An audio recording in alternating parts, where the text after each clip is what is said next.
right, hello everyone. We are live. Welcome to the virtual desktop experience. I am James, aka HCMJ. I'm Tech. I'm from Death Dynamic Shroud, so is James. I'm Kevin. I'm Equip. I am Mark. I am the energy orb known as Mark. Who's that? Also known as R23X.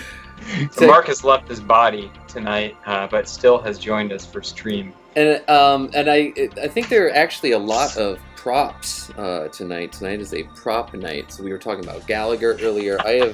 These are kind of harder to see, but they emit red light, and then they can become green light too. If I'm, What are those for? This is from a this game I had where it was like a football, a little football with like a reflective surface on it, so you can throw it at night, and then your friend wears it, and if you're looking at the football, it like glows because you're like beaming this light at it. Yeah, so like one team is red, and one team is green, and that's sick. But Wow, Mark's light is awesome. way cooler because Mark's is for. You're like that's for like exploring labyrinthine caverns, right? I don't know what you're talking about. I've just ascended to another plane of... Right. Sad Weeb's talking about spy gear glasses. I definitely had that spy gear shit. I think a lot of 90s kids had spy gear. I had the glasses that had mirrors on the side so you could see what was behind you. I'd still like those, honestly. I feel that would... That sounds like something from a Strong Ferguson album. I just want a working Dragon The Ball callback. A working drag... Oh, yeah. I had one of those... power levels. I had one of those N-Gauge things where you could put the shitty LCD games into it. Oh, the R Zone? Yeah, the R Zone. Yeah, the N-Gauge was a handheld. You're right. Yeah, it was awful. There's a Panzer Dragoon game for that. Yeah, I just I'm pretty sure I have that ripped the cord off and then just wore it and pretended I was in Dragon Ball Z. That's pretty cool. There was somebody at Electronica that had like a homemade scouter. That's sick. Econ 2, I think. Oh, Tech and I are synced. We just went for the coffee at the exact same moment. Totally synced. There's my little prop I got. It's cool. So Equips has a COVID mask that reflects. It looks like it's reflecting downtown Tokyo at night. So I think it's a magic vapor kind of. Yeah, it does. Doesn't that look like Japan at night? Yeah, that's kind of the vibe I get. Like a real narrow street with a lot of lights. Yeah, why does it look like that? Oh, it's because they had to bake in that reflection to Mario when he got the metal hat because they couldn't do real-time reflections on the Nintendo 64, and so yeah, they just baked in Tokyo at night. I meant like in his mask, but okay. Mm-hmm. True fact. No, I know. I was being an asshole. Okay, yeah. All right. Just making sure. I always wanted the Equip project to be anonymous at the beginning. I never wanted to show my face. I was pressured into it, and I actually bought this when I was first asked to perform as Equip because I wanted to do the performance, but I still didn't want to talk to anybody or do anything like that. So, well, that you should have stayed the course on that. I regret sometimes, I have regrets. It's hard to stay anonymous. So Tech has become a 80s or early 90s anime character. Looks I great. wish I could spin and have it make sense, but I'm pretty sure no, that worked. Well, my phone almost fell. It's dangerous. It's pretty. We're flying high tonight. I'll tell you what. So this week's interface is brought to us by Kevin, who put this together, and so Kevin is really into something that I don't know enough about that I would like to know more about because I think they're all amazing. Ever since visiting Beep in Tokyo, these 90s Japanese gaming computers. So what can you tell us about this interface, Kevin? Because this is really something special. Oh, Kevin, I can't hear you. Oh no, Kevin. Kevin? No. Oh. Okay. Sometimes you have the perfect setup, and then... Mark, I want you to stay like that all night, too. I don't want to see... I'm trying. I'm trying not so to. frustrating. It's so frustrating.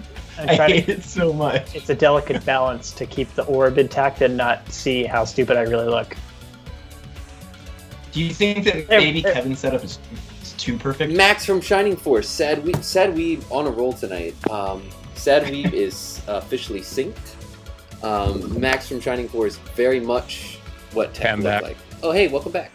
There he is. I don't know why there's a microphone on my webcam, but I don't like to use it, and I always use a mixer and a mic instead. But for some reason, the computer always keeps trying to default back to the mic on the webcam, and I want to like permanently remove it because I'm never using it, and it's always switches back like I want to use it or something. So are you using a microphone right now, or are you using like webcam? Yeah, I'm using like a real condenser mic into a mixer. Ooh. It's a big version of the Yamaha one that you boys use for Death Dynamic Shroud. I got Well, now I'm worried. Now I'm worried that I sound like shit compared to you. I mean, You sound fine. It's a Skype call. We're Skyping in a 90s Japanese gaming computer. I'm not actually worried. so yeah, the interface is it's called Human 68K, and it's one of the GUIs you can install on the Sharp X68000. It's a vintage high-end gaming computer made by Sharp in the late 80s, and it remained popular, until the probably mid-90s. So it was like one of the few machines that you could get to play like arcade games at home before like Neo Geo, and like extremely accurate conversions of like Gradius and Phalanx and Salamander. This Beautiful. Yeah, it really takes my breath away.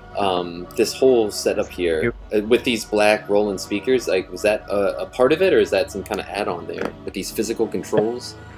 This is like a full setup, and it takes a lot of stuff to put together an X68K setup. Like you need in order to get sound out of it, you can use like the built-in chip, which is like really tinny, or you can use like a general MIDI box, like a Roland sound canvas. Not a lot of high-res images of this computer, I gotta say. These are... Kevin, do you have one of these? I don't. I've been tempted to buy them. They're very expensive if you want to get them here, because you gotta import them and have them shipped. But when James and I were at Beep in Tokyo, I saw a working unit for about $1,000 and briefly considered getting that instead of the FM Marty, but I didn't. So I don't know. Maybe next year I'll have to like sell some stuff to save up for it. I love the twin tower design, and I also love that there's a beige one and a black one. There's also like a desktop, like a set-top version that you put your monitor on top of as well, which isn't as cool, but obviously, yeah. There's like a carrying handle that pops out of the top of that double tower version too. So what kind of... So these are like arcade perfect ports of like Neo Geo? And, like the Konami did a lot of ports for it. There's like Castlevania and R-Type and Gradius and Salamander. So human is this specific user interface then? Yeah, I believe there's multiple GUIs that you can install for it. And human, I think, might have come a little bit later. I think that it has more of like a DOS command prompt style setup when you first get it going, and like you have to buy like a 5-inch floppy or whatever to run human off of. So you can see really fucking cool. There's like the two floppies A and B. Yeah, we're running off of... Technically, this is inaccurate because we're running off of drive A, but it doesn't look like there's a floppy in drive A. It's all good. That's fine. Yeah. Oh, I think this is the desktop model. Yeah, there it is. This is what I was looking for. Yeah, it's pretty sweet. I have to have one. They're just so cool. It's amazing looking. Oh, that's pretty cool. I don't know how I'd get the CRT back. So, I And mean, just- you could plug it into one of your Trinitrons or something, couldn't you? Or would you need this? different. You'd have to have like a really cursed chain of adapters because it runs at a different frequency than modern monitors. And like it's the same thing with the keyboard and the mouse too. They're not just like generic PS2 connections. They're like proprietary. Daffodil's asking about the Red MSX. Can you? Do you know what they're talking about? Or There's a Sharp computer that's red that's called like the XP1 or something. Oh wow, I've never seen that. It's really attractive. Oh yeah, see that we saw one of those at Beat, that red one with the CRT on it. Oh yeah. It's like kind of tiny or smaller. Whoa. Yeah, Sharp X1. I think it's got a cassette deck for loading data. Oh god. Yeah. Be still my heart. That's just too much. That is a bridge too far, my friend. God, yeah. So like these Japanese gaming computers. I mean, just Christ Almighty, they're so gorgeous. Just That's like perfect technology. It's like the compact Mac is the same. Gives me the same satisfaction, like the old, all-in-one Macs. I'm sorry to interrupt, but. Do you remember how could you forget the maybe haunted abandoned inn that we explored in Ikoma? Oh yeah. Brought us to.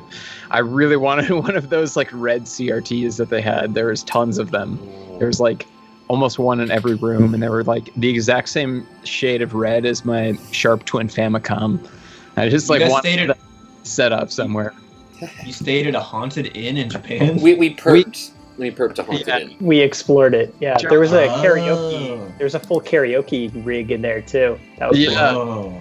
Yeah. Josh is like an urban explorer and knows all the cool hot abandoned spots to go explore. So we've been to this inn like 3 years in a row now. It's gotten progressively like the air quality has gotten worse and worse every year. Last year I thought I was gonna like pass out or something from the mold smell in the air on the third floor. It's so bad. If you give me I 1 grabbed some second, VHS tapes there. I'll pull up some pictures from it here.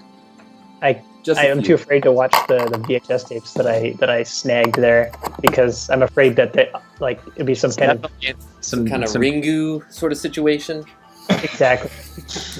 But I think it might actually be porn. But there was a lot of pornography there strewn about, and it was really cool too because the whole place was frozen in time, and they were like Oshogatsu or like New Year's decorations that were around.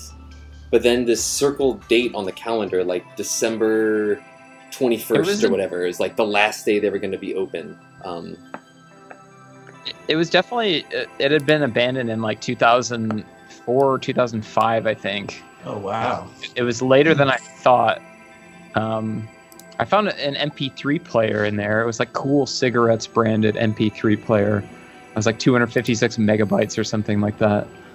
nice. So that was 4 CDs on there. November 2018. Wow. Remember when? COVID didn't even exist yet. Well, it did, but 2018. yeah. Well, not COVID-19. Yeah, right. We were on it. We're synced. I didn't remember. Oh, boy. The workshop on that one. Nymphia64 says, I want to check out Nara Dreamland if it hasn't been bulldozed yet. And I'm sorry, it has been completely bulldozed. I wanted to explore it too. My first visit in 2017, because my friend Joe had explored it the previous year in 2016. And by the time I got there, it had been demolished. So Lolo asked, did you guys experience paranormal phenomena? Phenomena? Not exactly. I did find a Totoro bootleg. A what? Yeah, we definitely saw like bootleg Ghibli DVDs. Oh, Totoro. All right, so there's one room that just had a bunch of like condoms and syringes all over the ground. It's kind of gross. Yeah, some straps and stuff like that. It was definitely some sex acts were happening in there. Sure, some stuff going on. They appeared to be consensual, though. They did appear to be consensual. Okay, you detected that? I did. Yeah, I hope that the ropes and the bindings were used consensually. Well, I mean, if they got condoms, Yeah, good point. Anyway, so here I got some pictures from this journey. So at first you're like, oh, that just looks like Airbnb That pictures. doesn't look haunted at all. Yeah, it looks like it might be. This room always reminded me of like one of those Oasis singles. Yeah. Like from the Devil and Navy era. Just for tech there. But yeah, this was like the front desk, so you can see that. Yeah, I guess it was like Christmas Day was like the last day on the calendar there. Lots of sort of refuse lying around there. But the rooms were, so this is with the flash. So all these rooms were like totally, completely dark. I think I actually have a cool picture of Kevin. There's no electricity in there, so this is all daylight lit. And like, if you're in there and then it starts getting darker, it gets creepy because you literally can't see. Yeah, this was the cool kitchen. Tech, this is what I take your teeth out with. one at a fucking time.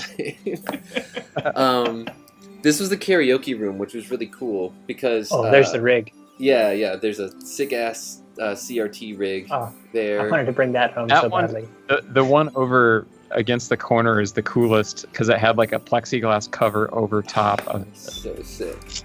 Amazing. But we found like a shoebox with a bunch of black and white photos from like the 50s and 60s of like just like 10 like elderly Japanese men standing on this exact stage. And so like we found that in the first room when we like first got in, and then like we stumbled across this room and it's like, oh my god, that's where they were. It was a very kind of surreal. They're probably all dead now. Probably.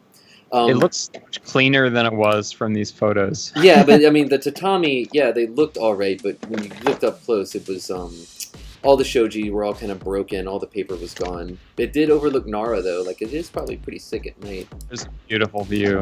This, I'm definitely going to use this for an album cover for something, because it's just perfect. Really good shots here. The amount of different tiles that they used in that bathroom was blowing my mind. There was like at least 7 or 8 different kinds of tile in the same room, just hyper clashing. And this is definitely one of my fave Kev picks.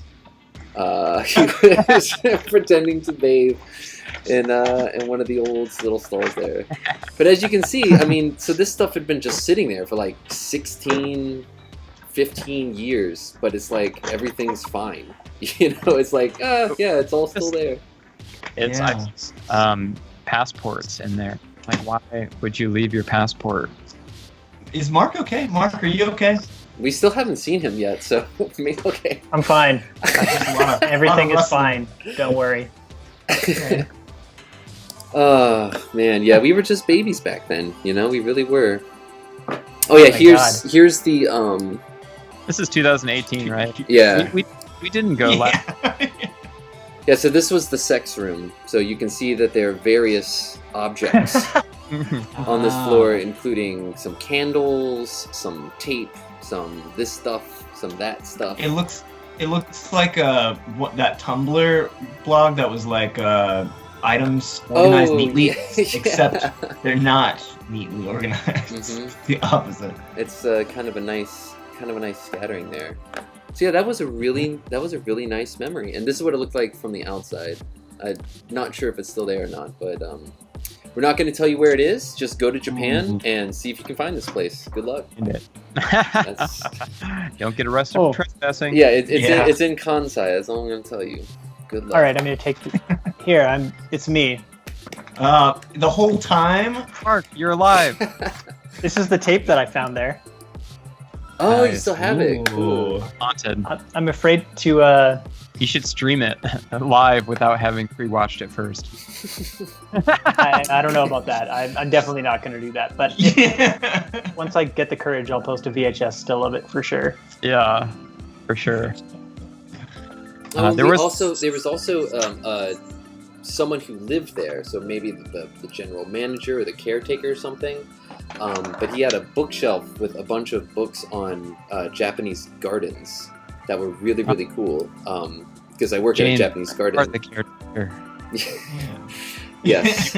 Been the caretaker. But one of them, one of the books was full of leaves that they were flattening. So there were all these leaves, but it's just like everyone got up and left. It was like some. It looked like everybody left in a hurry or something. Yeah, like I don't know what happened exactly, but yeah, that was a cool book.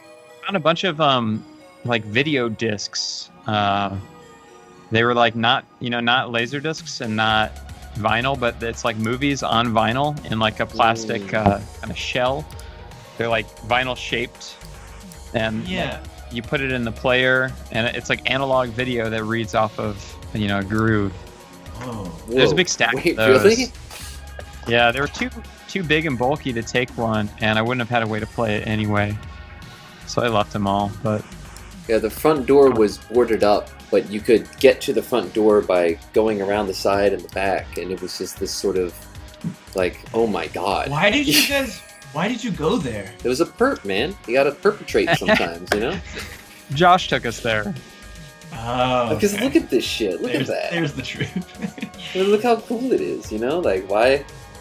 Oh, yeah, it's like literally The Shining right now, Mark, hey, what are the piano? What are in Japan? Aren't Boo, like the ghosts in Super Mario Brothers? Aren't they called something like Tiffany or something?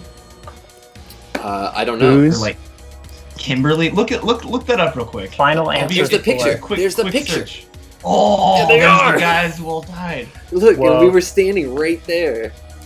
Yeah, whoever they were. Oh man, we're definitely gonna die after reminiscing about this. Yeah, seriously, we are letting out some demons tonight. Molo, I was unable to go because I either had left already or that was like the year that I didn't go. This is right after you left, Tech. I'm so sorry. Wait, so is they waited till Teresa? Is that Eugenio Battaglia said Teresa? It's Teresa. Really? That's what Boo is called. Yeah, in the Japanese. It's fucking terrifying.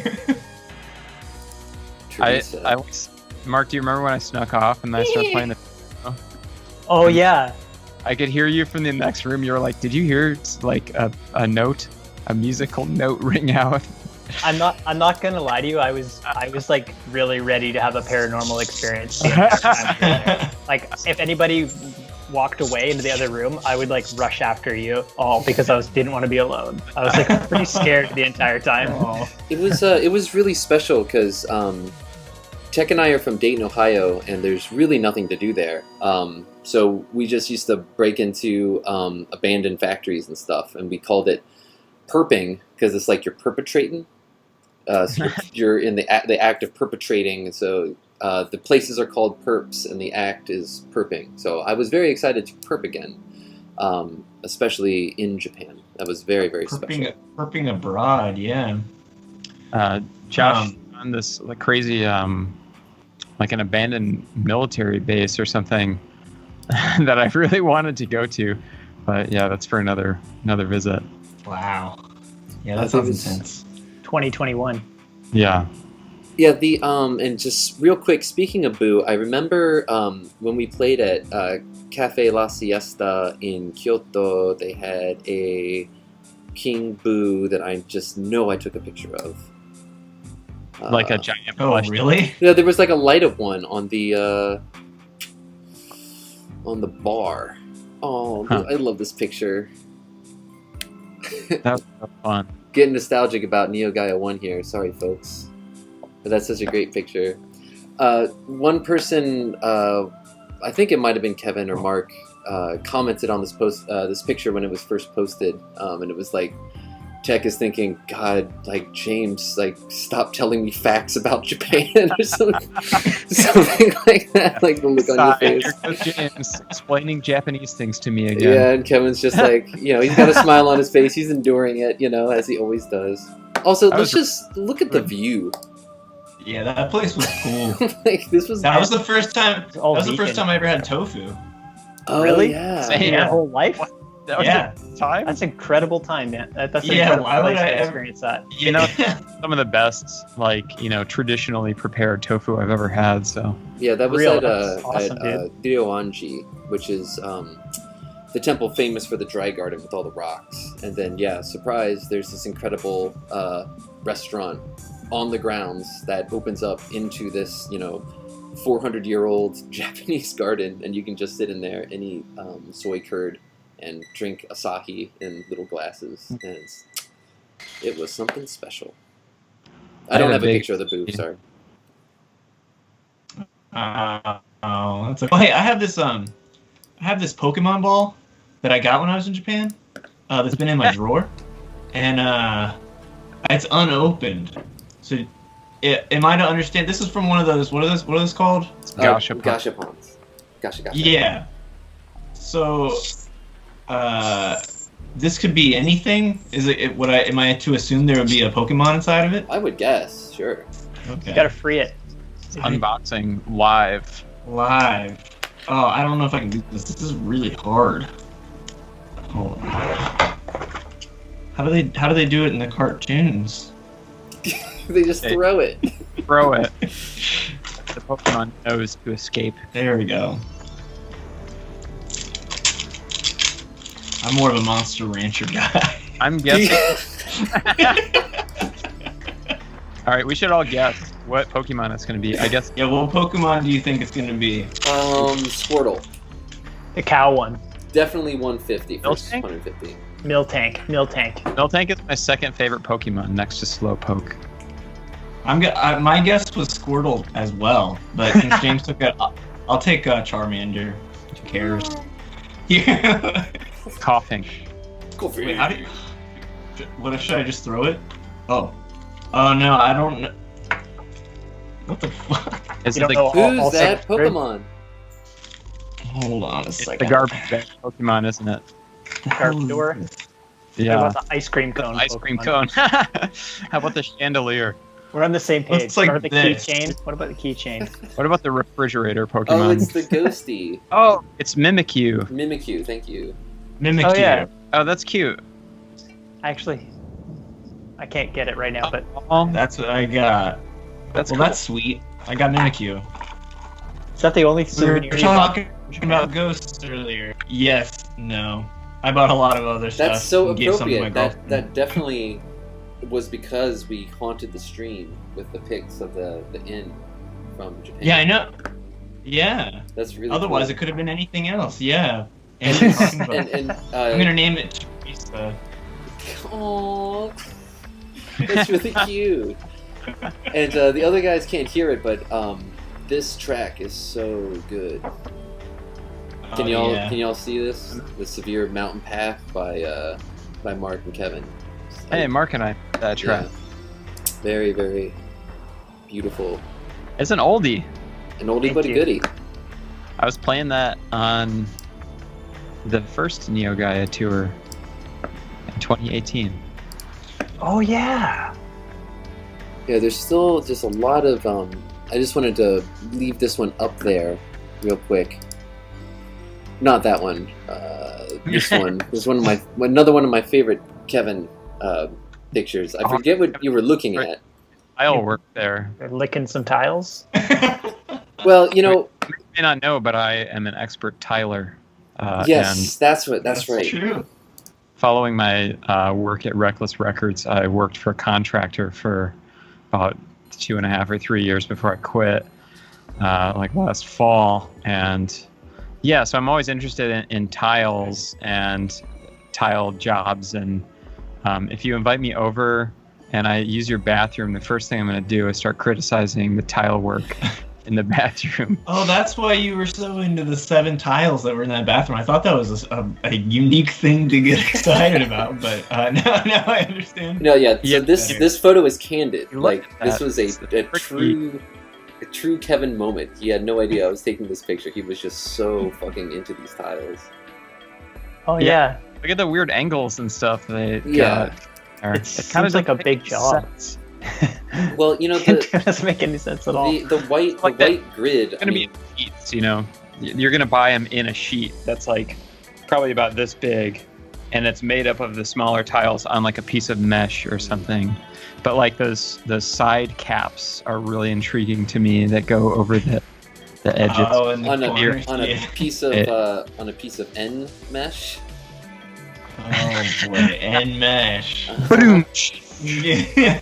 But yeah, I remember the first time I went to Japan, the grid just like it just penetrates your brain. It's like if you went like Japanese like cities are kind of similar to American cities if you just replaced all red brick with a white grid and then replaced all churches with like sick Buddhist temples.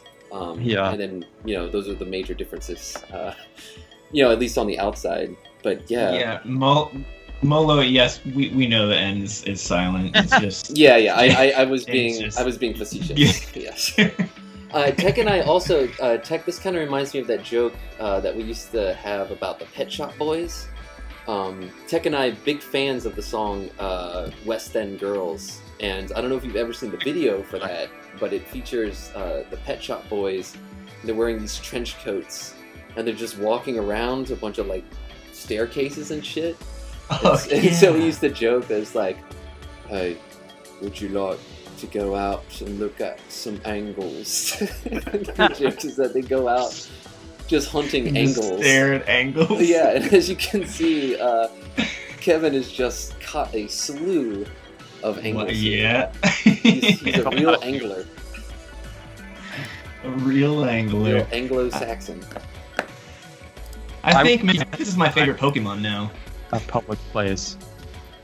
Because people will be just walking by and watching you.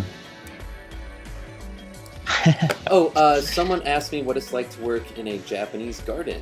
I can tell you that after 3 months Don't get him started.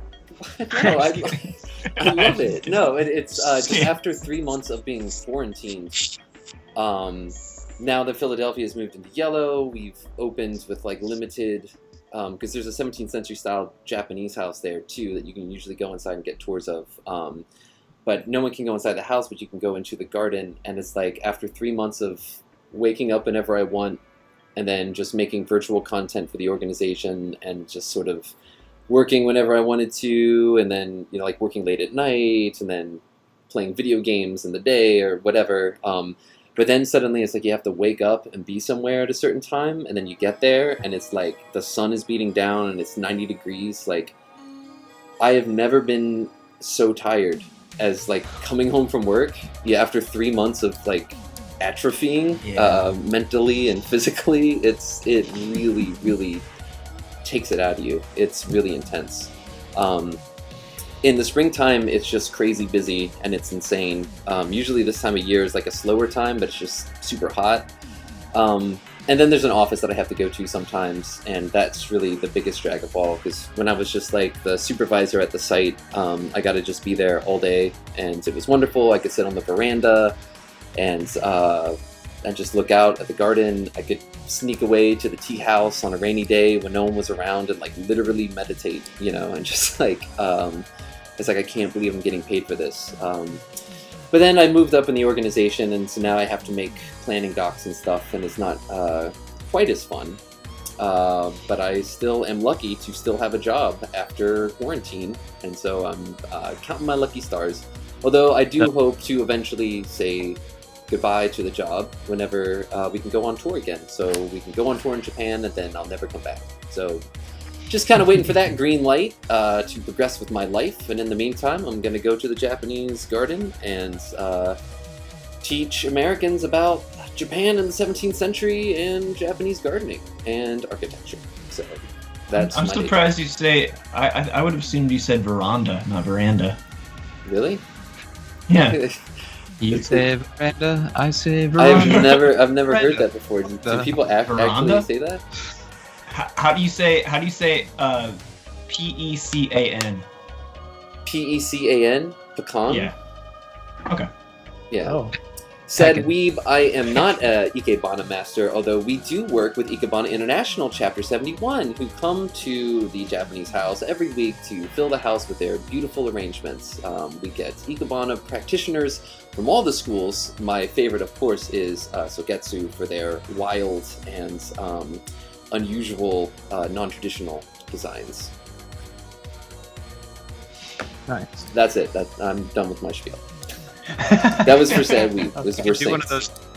We could do one of those drive-in movie theater tours. Yeah, you know, I've done some of those. Gaia Phantasy Tour. I had to do some of those during lockdown for our Facebook page. It was pretty fun, and I'm just like, none of these people know that I'm a vaporwave superstar. You know, they just have no idea. All these moms on Facebook, you know, just watching me talk about showing Zuccheri, and little do they know, you know. That's why I'm definitely not a celebrity. That's funny. Can I take a minute to plug my alphabet tournament that I've been hosting on Twitter? Yes, please. And if you have something that you want me to show on the browser while you're talking about this, feel free to drop it in. Oh yeah. I mean, I don't know that I can really show anything besides my Twitter feed. Oh, I'll just do that. Yeah. Just make sure you vote in the alphabet tournament. I'm trying to figure out which letter people like the most. And so I've got sort of a group stage World Cup style tournament going on. Hold on. Between all the letters. Sadly, you can bet on it, but I will not play a role in betting. If you click that thing I quoted there. Hold on, we gotta just yeah, click the quote. Well, I don't know if that's ironic or not. There you go, right there. I'm sorry about this, Tech. That one's no, it's okay. Right now we've got E. Oh, you voted for E. Oh, dude, James, I'm so busted. Yeah, I did. I voted for E. Wow, I voted for G. I'm losing, which is a real bummer. G was a close one, but E has an L against to it that I could not ignore. Yeah, you're partial to E. It's true. I like H too. H is a good one. I was surprised that H is currently tied with E for the lead. H is one of the most stable of all letters. Yeah. It does some cool stuff when paired with other letters too, which is interesting. I like people pronounce it H. Yes. Indeed. It's like how I was glad to see that A and B moved on, but C and D were kicked out. I am a vocal opponent of the letter C. I don't think that it has any reason to exist. It can't do anything that S and K already can do, and it needs another letter, H, next to it in order to even make any kind of unique sound. So actually, I think fun fact about that. Imagine if they spelled Mortal Kombat with a C, it would look so weak. It would be so accurate. Yeah, too accurate. Wait, Mark, what were you gonna say? Oh, my name is spelled with a C, Mark. But I have a C in my name too, and I made it that way. On my high school diploma, they were just typing out my name, I guess, and they made a typo, and it said March Junker on my high school. Oh, that's my favorite month is March Junker. Hey, Mark, what's the last letter in the alphabet? Z. What? Well, it will not be Z in the tournament. You'll be hearing from me on Twitter after you get to the end. Smug Duck was commenting on the light mode. Just so everyone is aware, and we talked about this last week, I keep my system in tune with the cycles of the sun. So when sunset officially happens, my entire desktop and all of, including Twitter working inside of Chrome and everything else, will turn to dark mode. So it could happen at any time. So keep your eyes peeled on this space to see what comes next. I do use light mode because I feel like that's the way God intended Twitter to be used. Well, it is not. It is not scripted. The new version of Catalina OS X actually has the automatic light day switching. I used to use an app called Night Owl, which has now been rendered obsolete by system preferences. I used to use that too to get the like blue blocker view on your computer. Mm-hmm. Yeah, night mode, night vision, night shift. Yeah. It's called night some shift. Gunnar glasses or whatever. Just get those. I got a pair of blue blockers. I had a blue blocker phase, big time. Are they James gamer? James is all about them. They gamer style though, like gamer fashion. They were aviator style, huge, and then I went to the giant space goggle, like eye protection on the side kinds. Oh, there we go. It was a different time. I'm not pulling out those pictures, not this week. I feel like we did look at some of those. Yeah. Anyway, the point is, make sure you vote in the alphabet tournament. It's going to be going on for a while, probably 2 weeks. I'm getting in there right now. I'm voting for C. Oh, it's already over. Too late. Yeah, C and D have been eliminated. A Right, and B you already moved said on. that. Yeah. I vote Z. I'm gonna abstain until Z then. There's Zed, baby. Ridiculous. Zed. Absolutely. Might as well put an ampersand in the tournament at that point. What about, can you do like M dash versus N dash versus regular hyphen as well? Or tilde. No, we're not getting no. Later, that's the Or the punctuation. it's circumflex. Round robin. Hey, oh, Neon Gold. Thank Thank you you so much. Thank Really you very appreciate much. that. Thank you, Neon Gold. We need Hey, that. have we What was that? have we shouted out to Sega Octopus about the amazing DDS animated Pixels. GIFs, Pixel pixel sprites.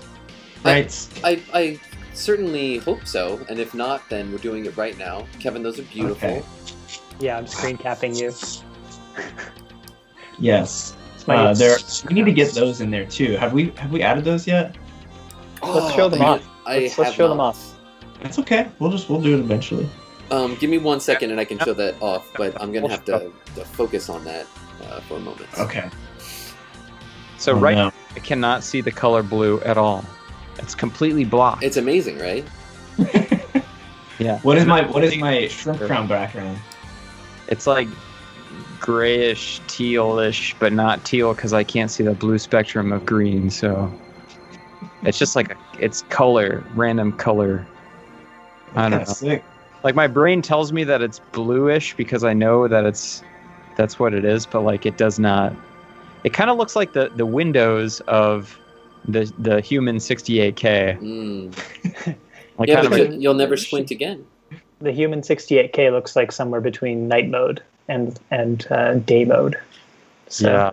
Dusk I mode. really want to It's get this on a virtual machine. James, Dusk mode. didn't you buy a cute it's good. computer so you can run operating systems? Oh yeah, Oh. I did. Yeah, here 1 second. Let me grab it. Let's see That's- the little computer. Come on, it's in the Baby. episode. What do you think James's zodiac sign is? Nicole Cortez asked. So yeah, this is here. I'm gonna turn off my background real quick. So this I don't know his birthday. I know his birthday, but I don't know. James, what's your zodiac? I'm Aries, March 23rd. Oh. So yeah, this is my What's your adorable, rising sign? Wow. my adorable 6-inch. Oh yeah. And this thing is so freaking. Not only is it cute, it's so cool. It is surprisingly extremely powerful. Let me see if I can just get this running here.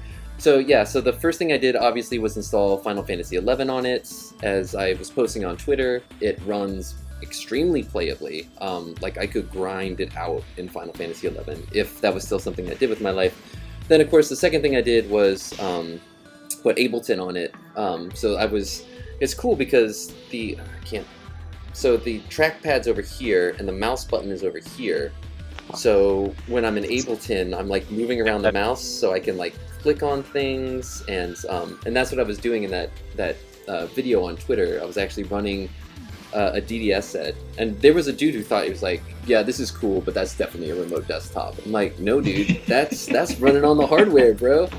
So this is Is that red? Like a ThinkPad nub? No, that's just the power button. Yeah. Oh, So I it's- really wanted it to be one of those rubber ThinkPad nubs because that's my favorite thing in the whole world. But the best thing about this trackpad is it's like a MacBook one. You can just tap it to click. So it's actually, you don't have to click it in. It's just like tap sensitive. Yeah. And you have the left and right buttons. So yeah, I did get Haiku up and running on a micro SD card, which it has a built-in slot for. But unfortunately, it is displaying the screen wrong, the wrong orientation, and Haiku being a an OS that was just built by people that wanted to do it for fun. It does not have screen orientation options at this time. But I did just want to show off real quick how. I hope this can you see? Oh yeah. Oh shit. Yeah. So this shit runs at a very solid 60 plus frames per second. It's not really going to come through on Skype, but Sonic Adventure runs pretty perfectly. And so I'm thinking, okay, so now I have a handheld, 3DS XL size device that can play Sega Dreamcast games and Final Fantasy XI and also run Ableton Live and also other OSs. I mean, it is just the coolest little freaking thing. And the I/O is crazy on it too. So it was really made for like IT professionals.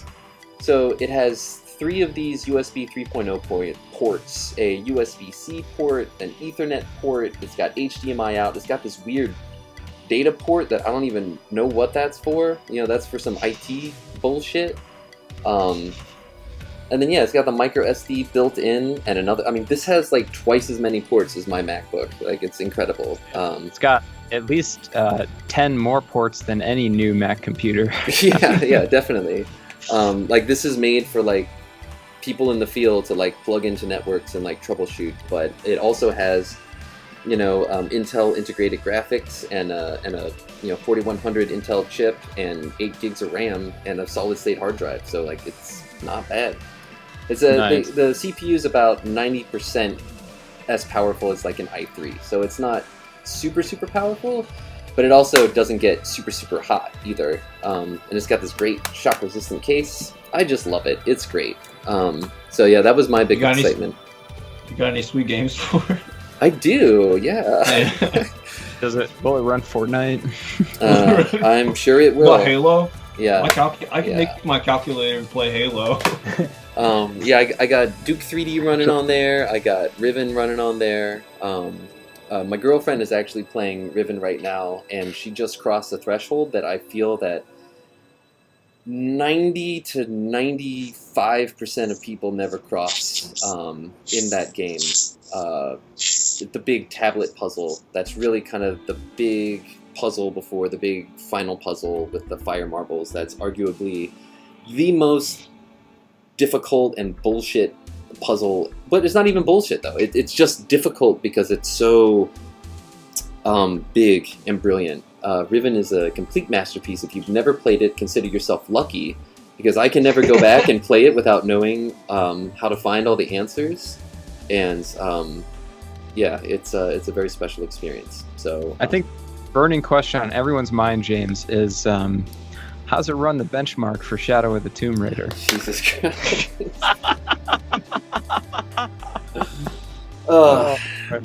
Yeah. Will it run Crisis? I'm sure Linus Tech Tips has some video of this running the goddamn Tomb Raider benchmark.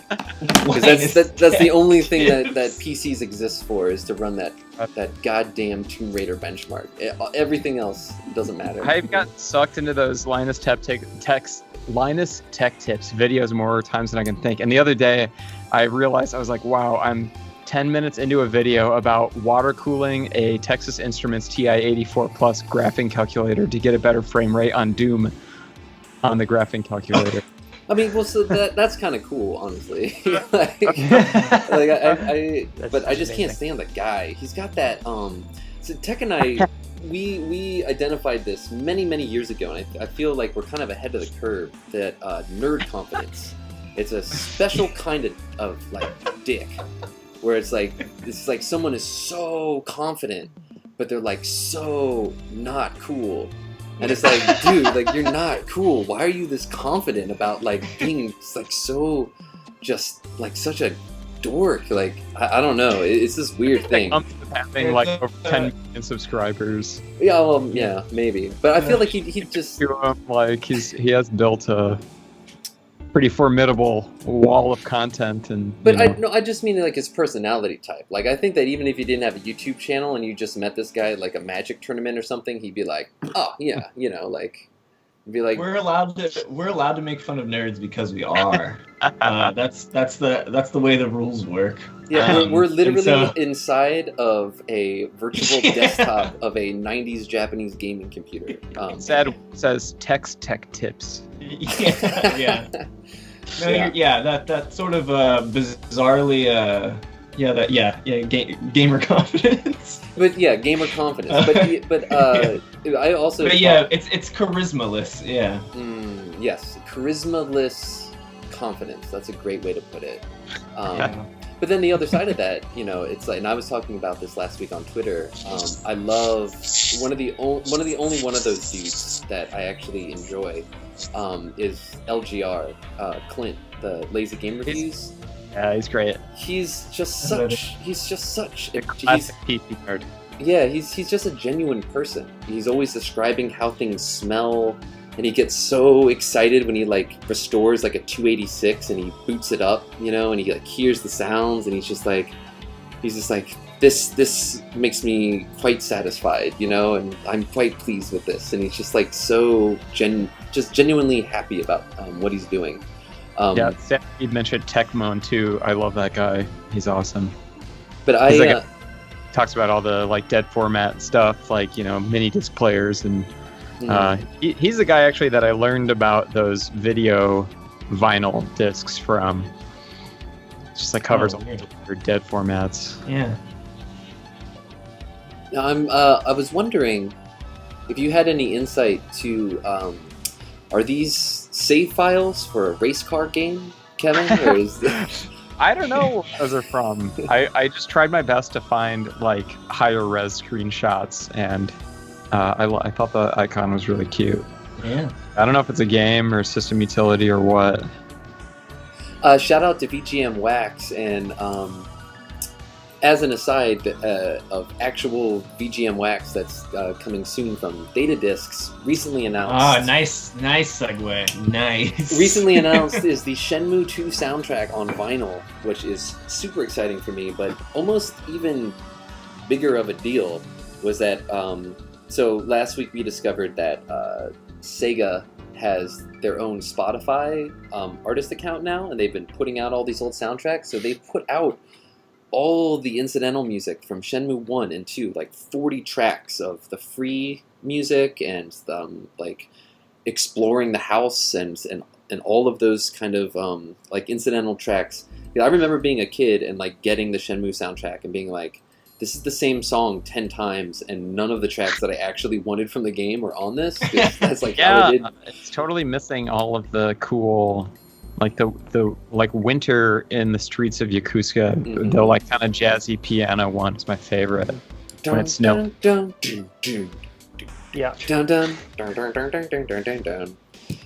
But they've finally made up for it 20 years later. They're all on Spotify now. Oh, my cat's trying to get in. And they sound incredible. I've never ever heard these songs sound as good. So this would be a great way to segue. Yeah, James. You put one of those songs on the playlist, right? I did. Yeah. Here, I'm gonna have to find the actual playlist link. Well, I'm gonna link the playlist in the chat on Twitch. We remembered this time. Yeah. There's that. I don't have. There it is. There it is. Here she comes. Here she comes. So let's see. I think it was. This is it, right? Yeah, weekly playlists. Oh, did you just kind of bury it? Where is it? No. What? Investigating the House. It's number 3. Oh, there it is. Yes, Investigating the House. Oh, they named him too. Wow. Yeah. Yeah. Beautiful. So great.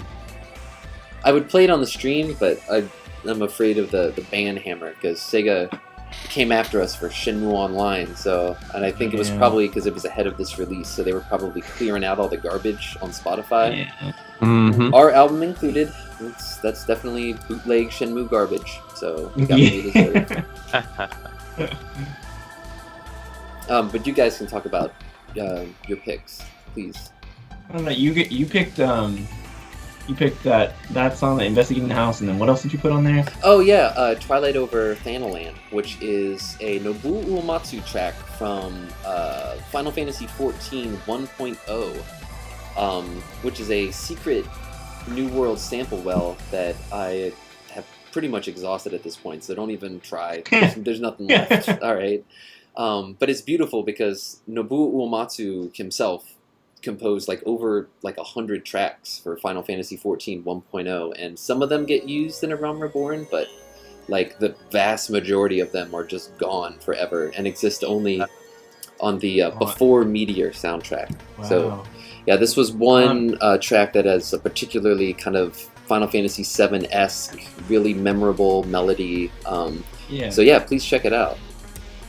Molo said, I've listened to this playlist many times since you guys put it out there. Thanks a lot for the new music for me. You're welcome. Thank you for listening to our curated playlist. To be clear to anybody who doesn't know, this is just a Spotify playlist that we update every Tuesday. That's just, we put 12 new songs on there, 3 songs from each of us. And then after a month, I get rid of the oldest one. So I got rid of 12 songs last night. Or this morning. All right. But yeah, so it stays brief. It doesn't get too lengthy. I think it's 48 songs or whatever. And then if you want to find out the other picks, just check out our old episodes. Just scan through till you see this playlist appear in browser mode, and you'll be able to see what they were. And I think my other track was this Esprit track from 200% Electronica, which actually just came up on Spotify. I was listening to something, and then that was one of the Spotify algorithms started playing it, and I was like, "This sounds like George," and I was like, "Oh yeah, it's this track," and it's a really, really great song. So please enjoy. I love that album. Yeah, it's really. I want to hear about Mark's picks. Mark, yeah, sure. I near the top there's a track from the album In Praise of Mitochondria. I don't know if anyone here has heard of that one, but it's a Japanese artist that I discovered just digging through a local vinyl shop. It's an electro funk artist named Minoru Fushimi, also known as Hoodoo, and it's it just. Thank you, Eugenia Battaglia. Thank you very, very, thank very you, much. thank you. Thank you. Yeah, because we want to get Josh on here for some more exclusive interviews with all of our Japanese friends. So, so please look forward to that. That's what this money is kind of going towards right now, since the tour is a big question mark, and we don't know when we'll be able to actually travel to Asia again. So we're going to bring the content to you here virtually in this pandemic-ridden world. But I'm sorry, Mark. Please continue. Oh yeah, no worries. Thank you so much. It's I highly recommend this record. It's just recently added to Spotify.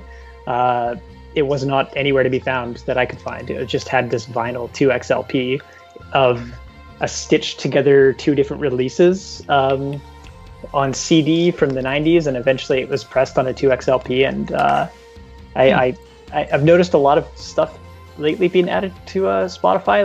I don't know, just seems like a lot of stuff is creeping up in the past few months, really. And I guess I put another couple tracks on there. What else did I put on there? I put on a track from a compilation that I was a part of and coordinated with the Yeti called Guardia the X-Strike Sessions, and it's a cover by Lena Rain. I think that I put that one on here. Yeah. I gotta just do a huge shout out to Lena Rain on this one, because she was awesome to work with, and she did a live recorded in studio cover of Corridors of Time, and it's it actually, even just listening to the demo first mix of it, I actually cried. It's just so beautiful. Obviously Yasunori Mitsuda's music is amazing. It's very important to Lena Rain. Lena Rain, for some context, is the composer for Celeste and a lot of other popular video games. Oh wow, really? She's super cool. That's sick. She did some music for Guild Wars 2. Wow. Guild Wars 2. And then did Celeste, and she's got a game called is it called Exit? Am I thinking of the right one? I don't know. She's also got an upcoming game called Chicory she's doing the score for, which is a really cool looking game, indie game coming out. She released an album called Knowing. Is that right? Yeah, the kind of electronic one. Solo album. So she's a really great video game composer, and I loved her track on our compilation. So. Oh wow, and she's on the Minecraft update according to BGM Wax too. That's pretty cool. Oh, sick. That's classic Mark. He's like on some sort of compilation with her because he's secretly like extremely famous. He's the most famous of all of us. Kevin's on this compilation too. Kevin is also on this compilation. So hey, cool. And maybe you guys can be on the next one. Mark like gets awards and like talks on panels and like travels to Japan on business and stuff. Like Mark is so much more real than we are. This section of the show where you guys boost my confidence. I really need it, so it's great. Thank you. We love you too. So. An award recently, Mark? What's that? Didn't you win an award recently? I won an award last year, but right now, I guess I can do a quick plug if you guys are cool with that. Always. Please. Well, in 2018 and 2019, I had the honor of scoring a web series called As Luna, the First Monolith, produced by a good friend of mine, completely animated by him, his studio Cloudrise Pictures. And we got a couple of awards for it last year. And it's currently in a film fest called TO Webfest, and it's up for several awards, including Best Music. Sick! It's an online web film fest, and it's coming up at early July. So just look up TO Webfest, and if there's voting, vote for As Luna. It's the coolest animation in there. So TO Webfest. Yeah. Toronto. That explains it. Oh yeah. I'm just kidding. So let's see. I don't know, it's somewhere on here. Special award nominees. View all award nominees. Yeah, there it is on the triple threat tour. I see the picture. Oh, next to the blue one. Okay, I can't click it, but yeah, there it is. Okay. As Luna. So the director Denver Jackson, he actually was on part of the first Neo Gaia Fantasy Tour with us. Yeah. It's amazing. He explored that abandoned inn with us. Yeah, he was there. Yeah. And a couple of your videos too, right, Mark? Yeah, he's done a couple R23X animated videos. Denver is a really amazing animator. I remember when on the first Neo Gaia Fantasy Tour, you had that animation of like the sci-fi girl like running from like across like the planet or whatever. Oh yeah. It was like that was it's like my first time like trying 3D. I don't know, just like do it together. I'm like, that's funny because I didn't realize it was 3D at all. I thought that he had like mocapped, like I don't know. I thought that he had actually like filmed somebody and then like put in the background behind them. I didn't realize the whole thing was rendered. It was ridiculous. He's talented. Yeah, he's just born to animate. Definitely in his DNA. That's what he does. Hey, while we're plugging games and stuff, both Mark and I worked on Daffodil's game, Street Uni X. Oh, nice. And Daff is in the chat right now, so... What is it called again? Shout out Daffodil. Uni X, it's like a low poly PS1 style, kind of Tony Hawk style game where you are, you ride a unicycle instead of a skateboard. And Daffodil actually... I know that they ride a unicycle. Yeah. I've seen lots of pictures on the TL of that. I ran into them a couple days ago. Oh, it was nice to see you. Yeah, they're from Vancouver. So shout out Daffodil. It was nice to see you. Daffodil was in the chat earlier. I don't know if they're here anymore, but yeah, it's they watched the VOD. Yeah. PSX Tony Hawk. It's just very, very nostalgic. So I did the opening Sonic logo, which is supposed to be kind of like the PS1 startup, and then Mark did the like main menu music. Nice, awesome. Mm-hmm. All right, so James and I. Go ahead. I was just gonna say James and I were gonna make a video game at one point. Called Chronicles of Sorrow. It's gone but not forgotten, and it's not gone forever. So I actually, when I got my new computer, I actually I was like, you know what, I'm going to put RPG Maker back on this thing. And I dug out the old files. So, I mean, there's a good, I don't know, 2 or 3 hours of scenario content that I had like gone through. A very, very beautiful, very slow moving. The whole, yeah, it's a pretty good idea, but it's one of those things that I'll probably never finish. But I really hope I do someday. You know, we'll see. Me too. Didn't you like work on making a MUD or something? Yeah, so it went through many stages of development. First, it was an RPG Maker like 2000 game, and then I was going to write an interactive fiction, and then I was scripting a MUD, multi-user dungeon, which is like a text-based MMORPG. And I remember the moment where I was programming in that users could look underneath of a rock. I wanted everything that was described to be able to be like examined, because I'm just really into that idea. And then I was like, wait a minute, like no one's gonna play this. Like no one's gonna play like a multi-user dungeon that you'd have to like connect to with like a telnet, you know, like client. And then look underneath this rock, and I'm literally wasting my life working on this. And that's when I downloaded RPG Maker VX Ace, which is a great little development tool with some real powerful scripting and like add-ons that you can... I mean, there's a full quest log, there's like profile battling, like Final Fantasy style, some really great sound effects. A lot of the tracks, that was RPG Maker Windows Vista. Some of those tracks are actually the RPG Maker VX Ace stock for the music. Viewers. Yeah, that is a DDS record. Mm-hmm. What? Say again. That is RPG Maker Windows Vista the name of the album? Yeah, it's just called RPG Windows Vista.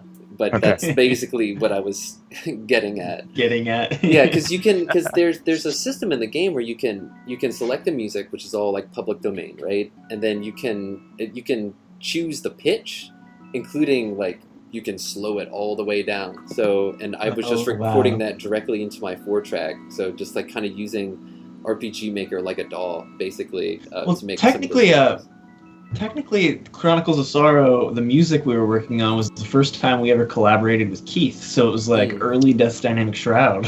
A lot of those tracks. I smell a vinyl reissue. I still have the 5 songs we made together. I found the GarageBand's files recently. Checked, they were like GarageBand, 2.5 or something. The one for the ocean, the one when you're sailing on a ship, the song we wrote for that's pretty good. Yeah. Dig that one. And it's huge shout out to RPG Maker. I actually prototyped my OC with R23X in RPG Maker and sent it to an artist to illustrate. Really? So sick. The origin story. Get some goggles on there. You can design. It's pretty bad character design customization, but you can do. I have a character with those fucking goggles on his head. 100%. That's where they came from. That's amazing.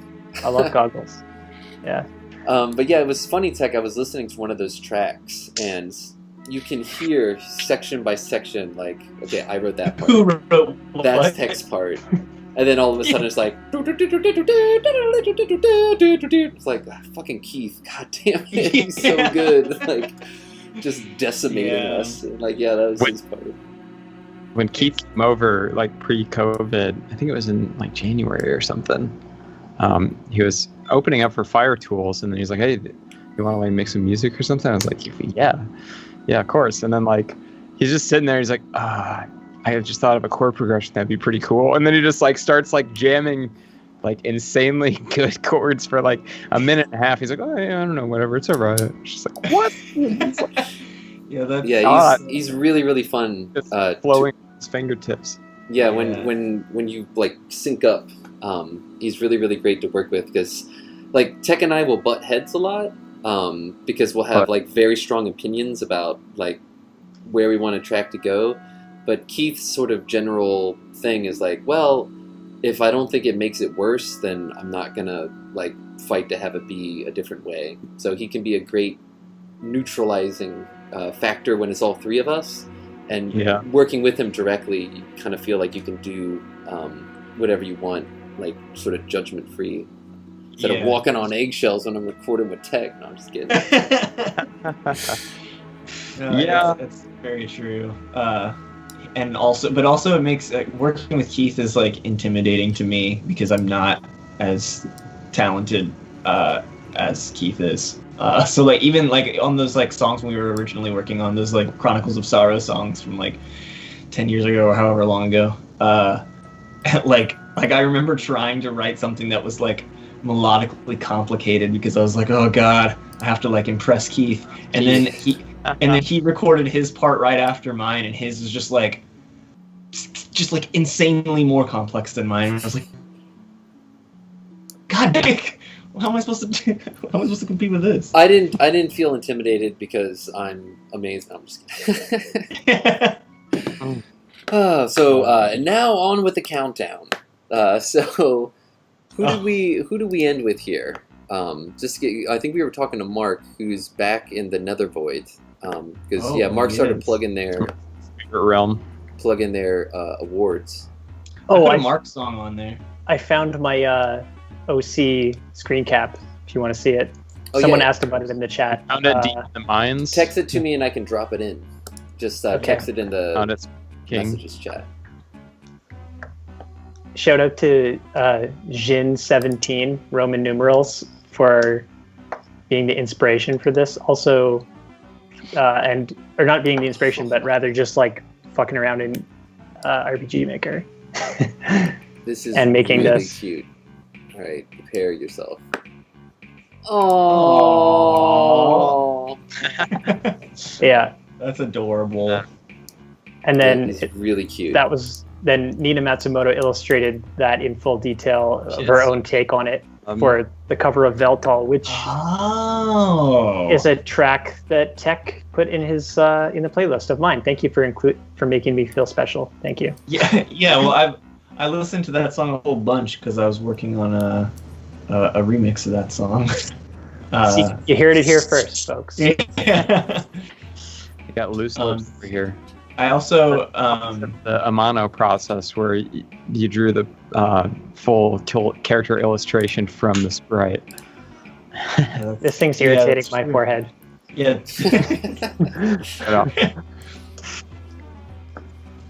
But I put that song project about Veltal on there. I did not put the My Chemical Romance songs that I listened to throughout the week on here. Even though that is what I was listening to this week. Oh, I forgot to listen to Rush. I'm so sorry. We'll do that next week. We'll go track by track on that Rush album. Are you okay? I get it, because my chemical. So out of curiosity, I listened to the rest of that Cage the Elephant album. It's like Aberdeen is like the perfect song, perfect pop rock song, Aberdeen. So I'm like, all right, let's listen to this album, and it is really bad. There's like one other song that kind of sounds like Aberdeen. It's like the same kind of like rhythmic pattern for the chorus, and is like, okay, I can kind of get down on this, but Aberdeen's still better.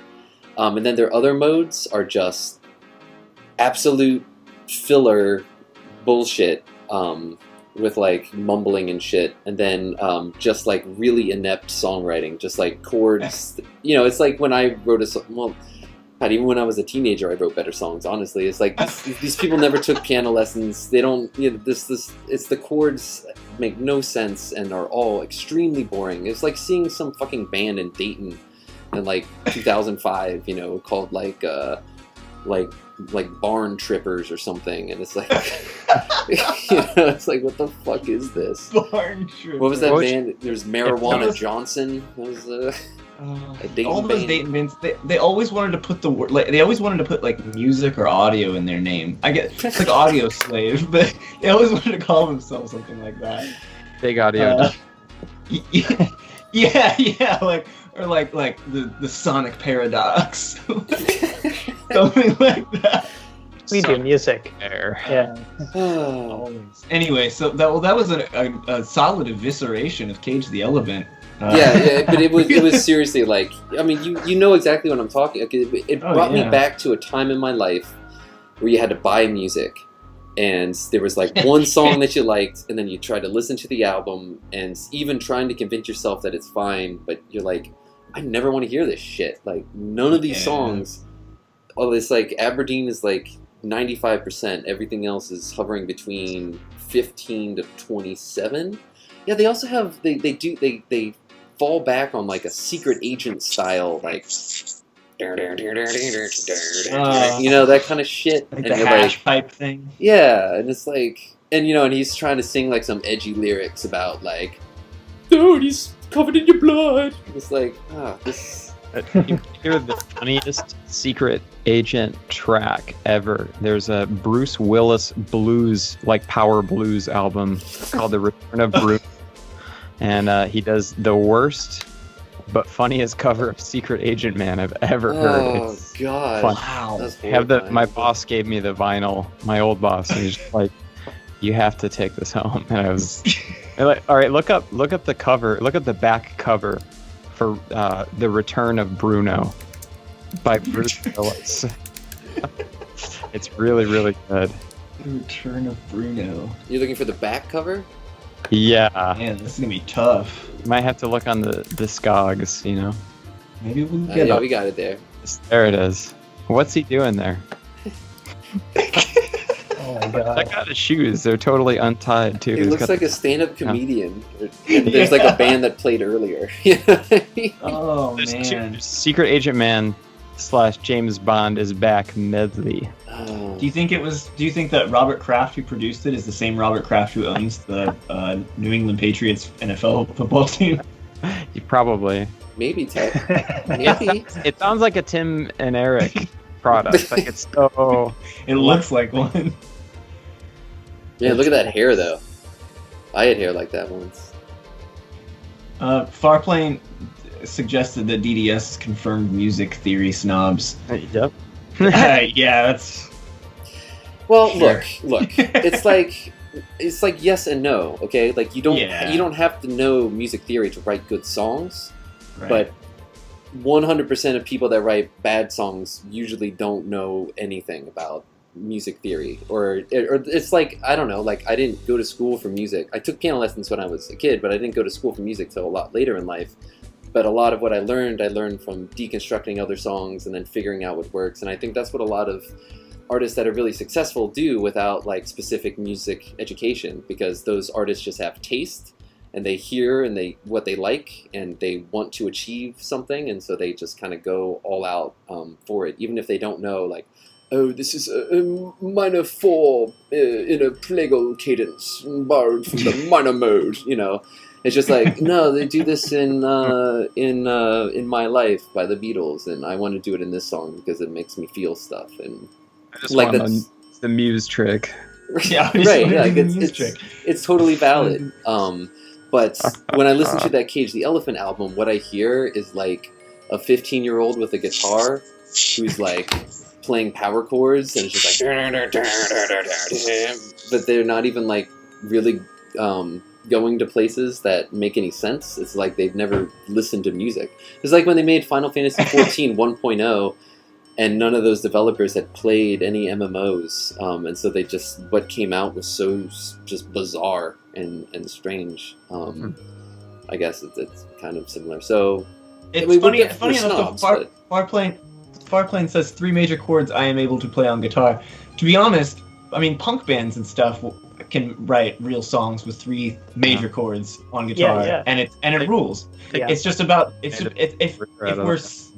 we're snobs about anything, it's probably just about having good taste. Yeah, you just got to do the triangles with the power chords, right? Hey, yeah, it's funny. Triangle, you're good. It's funny you say triangle, because right now, Scared Streets, Oppressed Town is playing from Equip's Synthetic Core 88, which has a great digital triangle in it. So I love triangle. We are all synced right now. I was referring to the shape, not the instrument. Oh, but yeah, that's sorry. cool. So to me, the triangle is the epitome of the subgenre I have coined called bunker tune. Mm. It's a What is picture a of bunker tune? Picture like the music from GoldenEye 007. You know, there's a triangle in every single track, and it's basically like music for sneaking around like bunkers and warehouses and complexes too, like the Metal Gear Solid Harry Gregson Williams. It's definitely Bunker Tune. Like the perfect soundtrack is Bunker Tune. Lots of it in Final Fantasy XI soundtrack, in Treasures of Ottergon specifically. There's a lot of Bunker Tune. Okay, does it count as Bunker Tune in comedy movies when they use pizzicato strings? So suppose no, that's playful Bunker. Yeah, playful bunker. We got a playful yunker in the chat. I wouldn't say that pizzicato is a element of Bunker Tune. Yeah. But I would say that like a reverberated, pitched down, like woodblock tambourine sound. You know, like a. That's the signature Proteus synth patch, which is. Yeah.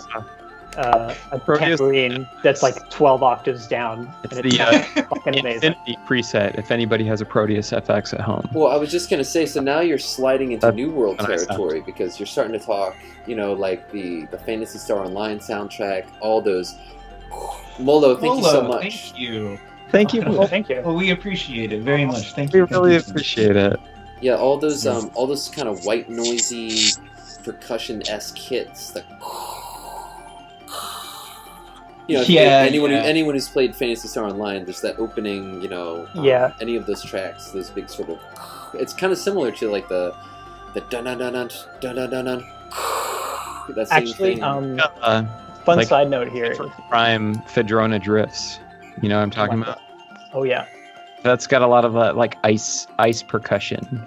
That's what I like to call it. Ice percussion. Yeah, there's a because that's straight New World crossover. The last track on I sampled GoldenEye on hashtag New Worlds. It's the file select music, just slowed down with reverb on a 4-track, of course. But if anybody's like seriously interested in pursuing bunker music, I recommend YouTube video by Jackson Perotti, where he breaks down that one's great.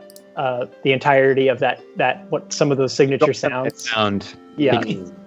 And he even links to like digital, like virtual software, like instruments and stuff like that. So like, he even made maybe a custom VST for sampler in Ableton you can download. Yeah, wow. Jackson Perotti. Well, you know, Jeff has a Proteus FX, so he can. I know. I never heard the end of it when we were sitting on that train in Japan. We were. Oh, speaking of which, we should get Jeff on this. He said he needs 24 hours notice, and he'll be on any episode. So that's great. And there's also been calls to have Keith on here too. We could fit as many faces as we want in this window.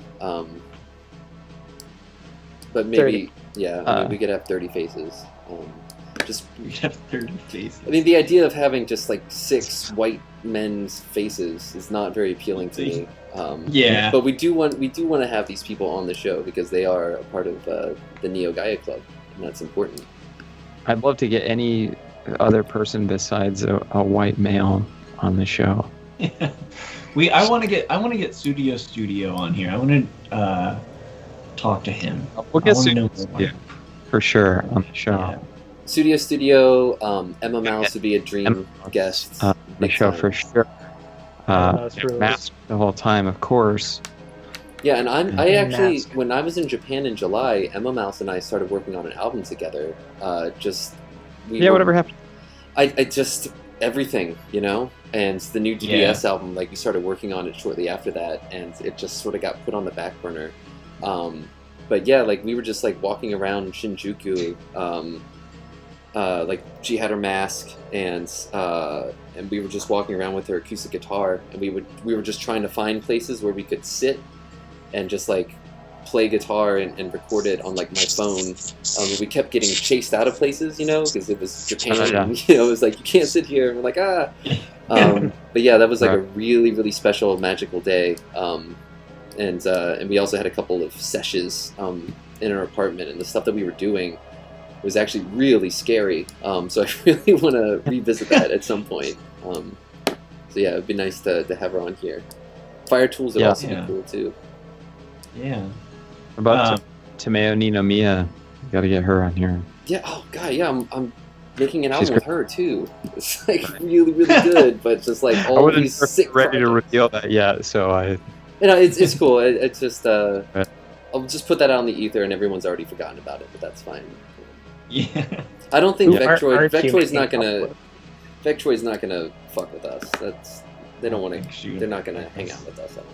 I don't think she'd be down. Got bigger fish to fry.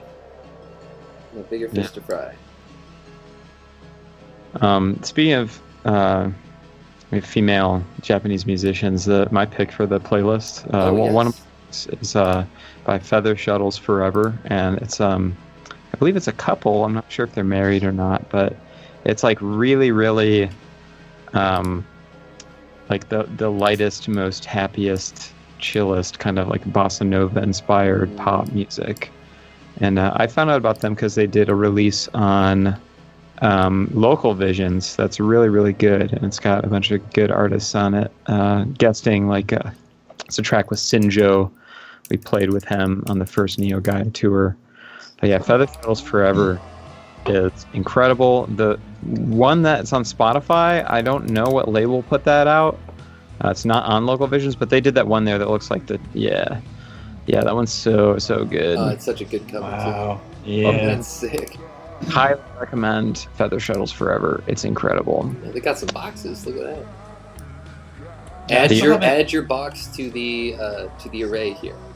Yeah, I think I gifted that one to you. Oh yeah. Oh wait, no. Yeah, it says you own this stuff. James. Yeah. Oh, I do. I own. Yeah. Well, I thought I owned all this stuff, but. Oh, speaking of gifts, Kevin sent me a gift, and I think it was stolen off my front porch. It was gone. That's not bad. Into the aether. So I'm really sorry about that. I sent you your toothbrush kit that you left to my house. Oh, that's what it was. That's the toothbrush kit that you were talking about. And the hat, which is, I don't know if you know, that's the most limited piece of equipment merchandise to ever exist. There's only 15 out there. I own one, and then one got stolen from James. So there's really only like 13 in exist. I'm assuming that just threw the hat in the garbage. Yeah, it's either in the trash or there's some jerk out there. Bummer. Yeah, I guess you'll know exactly if you like go to McDonald's or whatever, and then you see some jerk in the drive-thru with a purple Equip hat. You just run over and rip it off of him. Yeah, maybe he's a super. Maybe they're a super. I sent you a pair of ears, some Equip ears, and I sent you the Severe Mountain Path floppy disk. Well, I think I put like one of my Star Wars action figures in there or something. Are you kidding me? Jeez. I would have cried so much. My childhood. Now I do in my desk here. I do have. Turn this off from. I sent Mark my. This note here from Mark, where he was like sending vibes and weird stuff. Like he had some cool cards and stickers that he sent me, and just like the past year has had some hurdles. Just want you to know, I'm proud to call you friend and love you, Mark. That's what it's like when you're friends with Mark Younger. Just so you know. I'm gonna cry just looking at this. Thank you so much, Mark. Yeah, I love you, man. I gotta get those cards. They're within my view. I gotta show you those cards. I'll show you what Kevin sent me, which he was referencing there, which is a Star Wars figure from his youth of Max Rebo. Oh, I had that too. Shit. I had that. If anybody wants to know what he's wearing underneath the keyboard, you're about to find out. It's a loincloth, isn't it? It's a fucking diaper. Yeah, it's a diaper. Yeah, it's a saggy diaper. It's a diaper baby. You think Joppa is really the kind of employer that gives you bathroom breaks? Nah. Mystery solved. In there. I mean, you know what the kind of music they play is called, right? No. I don't even want to say it. We all know, dude. It's a variant of jazz. I'll say it. What is it? Well, now there's all this pressure to name the genre of music. Everyone can Google it. Oh, jizz. I see. Here we are with the cum joke. See, I'm just a big hypocrite. That's all I am. Dragging me down into the dirt. I could turn off my background so I can show you this without the. Is that a Sephiroth? Messing it up. So. Yeah. So this is some cards that Mark sent me. It's Final Fantasy trading card game. Get one of my lights on here. What? So, yeah, there's like little. It's really cool. Some of them are. A lot of them are from Final Fantasy Type 0. I was gonna say, isn't that one of the students from that game? Look I got both Palom and Porum. Oh, so sick! If you like that tech, get ready for. You better start checking your mailbox because there's some stuff on the way to you right now. As a thank you for the remix as well. So. Oh, what? Wow. Well, I'm excited now. Yeah, that guy's there. It's like a way overly sexualized Rydia. She's supposed to be like 13 or something in the game. No, she's an adult. Eventually. I know. I've researched this. It's from after years. There's another one here too. Oh yeah, in Mina, there's like a section in Final Fantasy Type 0 that's like particularly a little pervy, where you have to like see if she has a specific tattoo to see if she's a spy, but you have to like sneak into a room and like you like actively use the camera to like peer through a crack in the door while she's getting dressed. It's really, really creepy. Oh my god. Like Silent Hill 4. Final Fantasy's so problematic. Yeah, that even the trading card game.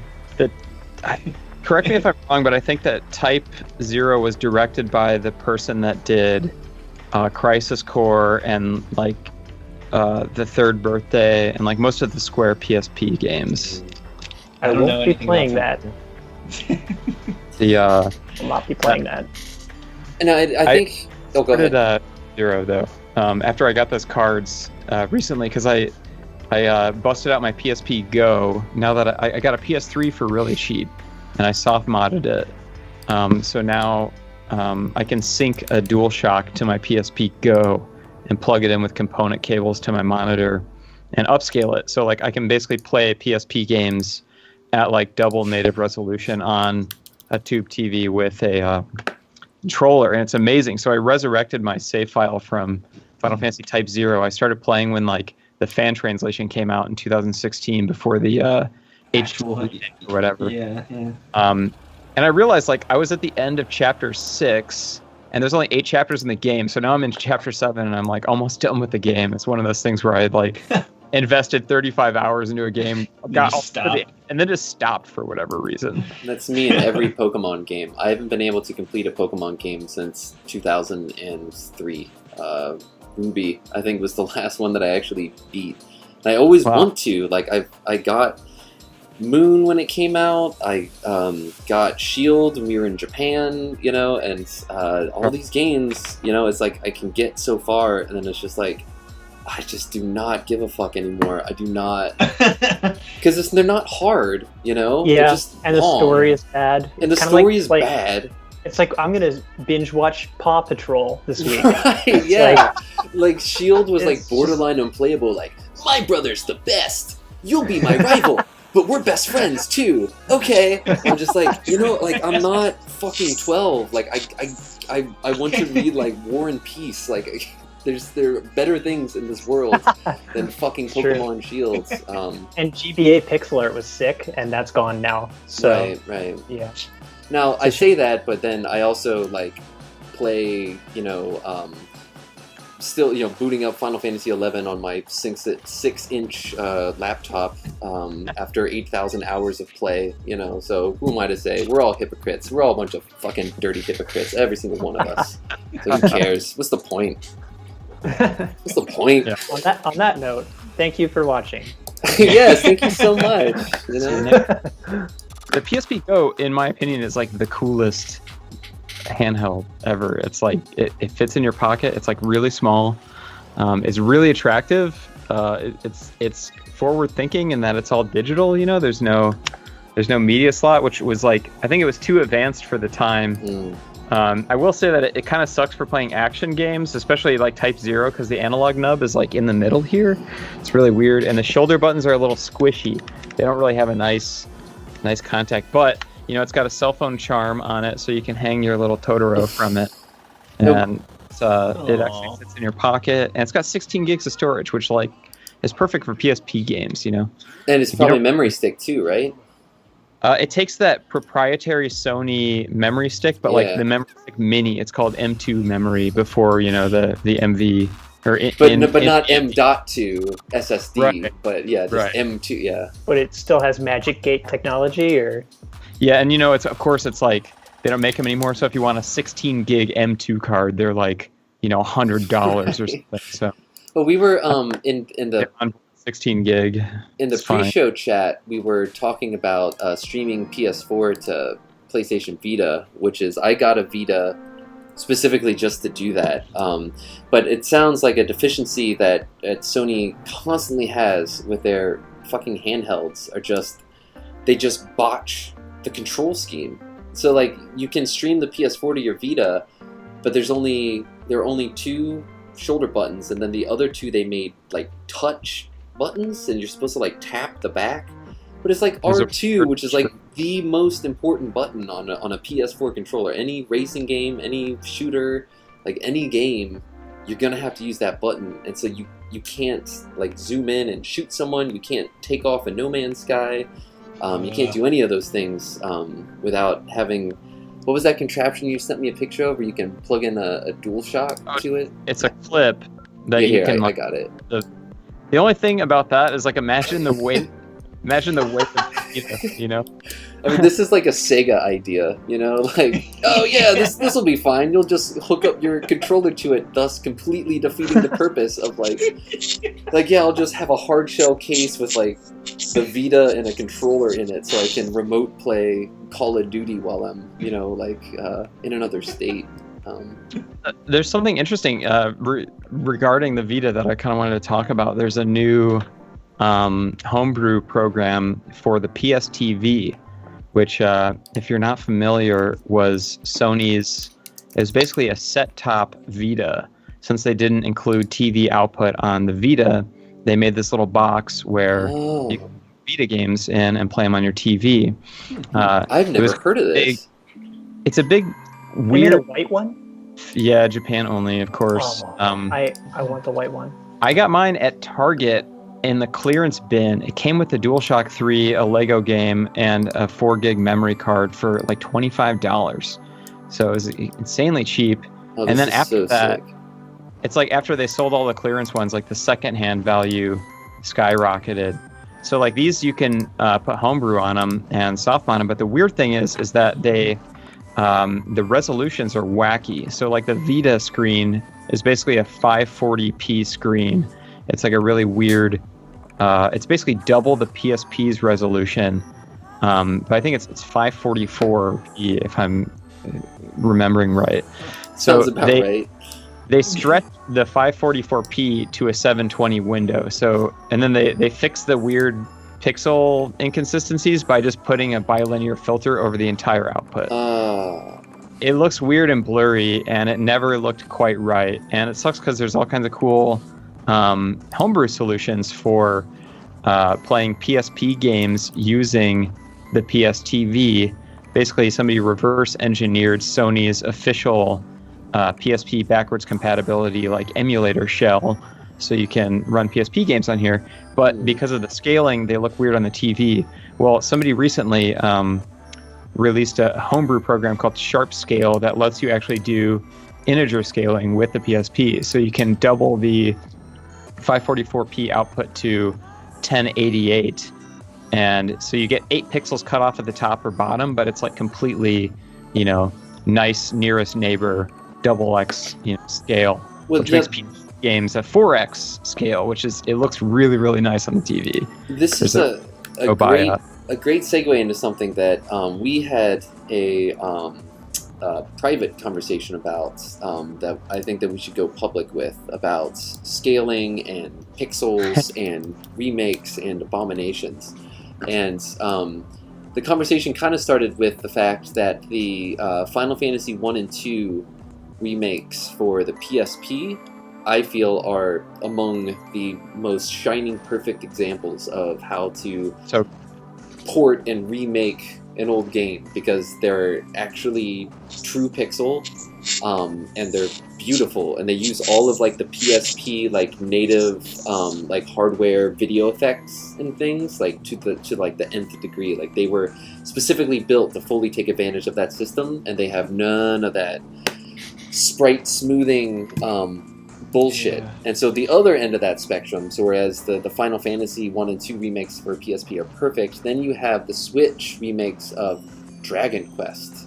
Well, I think the middle bridge here is Square's mobile ports. That's when things started to go wrong. Mm-hmm. They're looking for ways to make the UI bigger and more touch-friendly, and the sprites bigger and easier to see.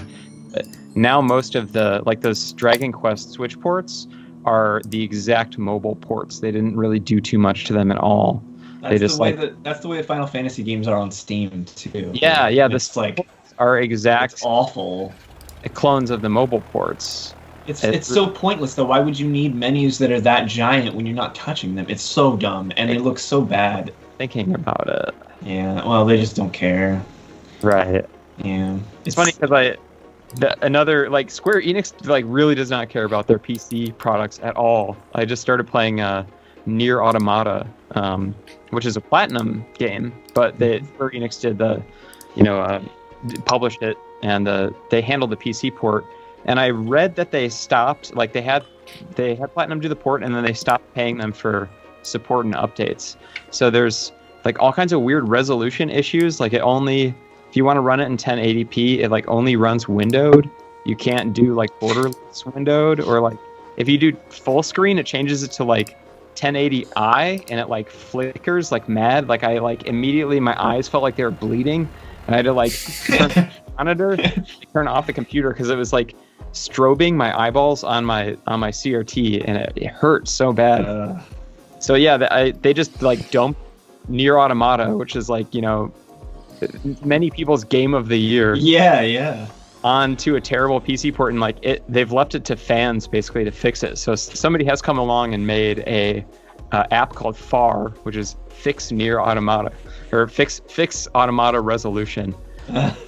Wow. And yeah, like you need this third-party plugin to like get a correct resolution. So terrible. It's yeah. really weird. So I wonder how Platinum feels like seeing their games kind of like bastardized. Yeah. Weird. Well, I'm sure they're crying all the way to the bank, am I right?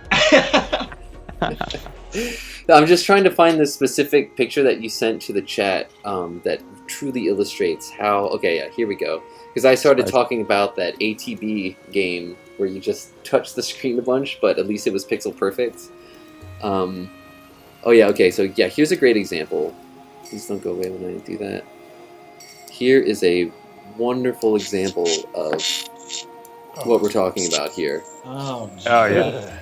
Oh yeah, that's the Super Eagle filter that's popular with like on emulators and stuff. That is my least favorite visual bastardization of pixel art ever. I hate the Super Eagle filter.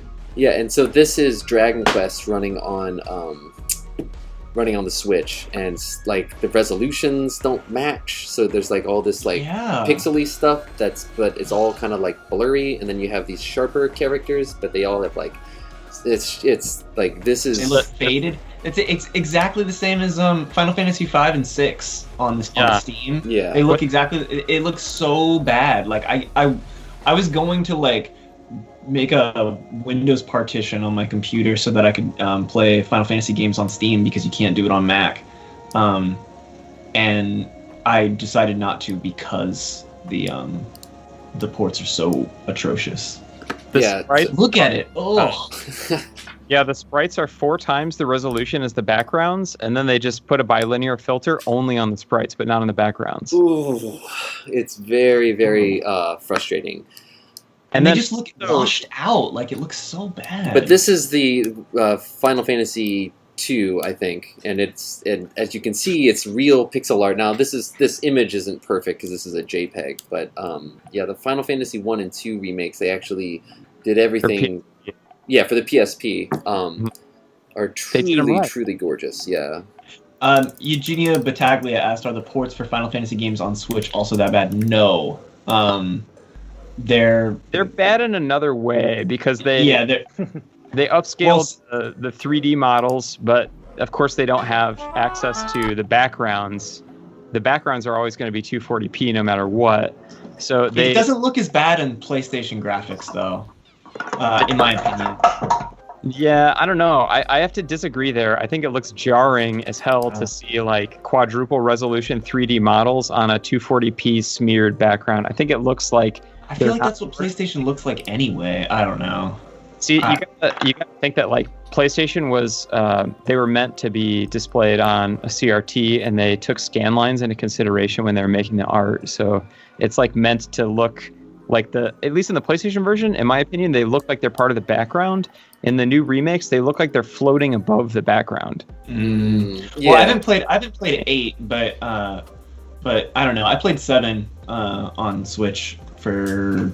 I think I just did the Midgar portion or something like that, but I had no problem with it. But I'm not as I'm not a real gamer. What do I know? But this is Final Fantasy 2 on the PSP, and it looks amazing. Yeah, it's perfect. And if you could, it's kind of hard to see on the stream maybe, but if you looked up close, you would see that every pixel is actually a pixel on the screen. You know, it's a 1-to-1 kind of situation. They redid all of the assets, and like the Steam ports, they imported the old assets, but they used an algorithm to scale them up. But they didn't make sure that like they were consistent from tile to tile. So you'll see like areas where there will be like a column where you'll see like a natural slope that gets like interrupted, and then it starts like down here because they just like they basically ran all of the tiles into some generic like upscaling utility. Whereas like the PSP versions, they recreated all the assets and all the tile sets from scratch. Why they didn't use those versions is just beyond. I don't know.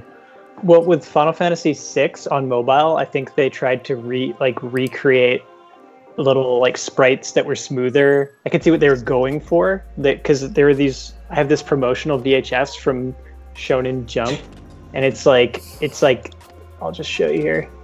You'll just show these characters.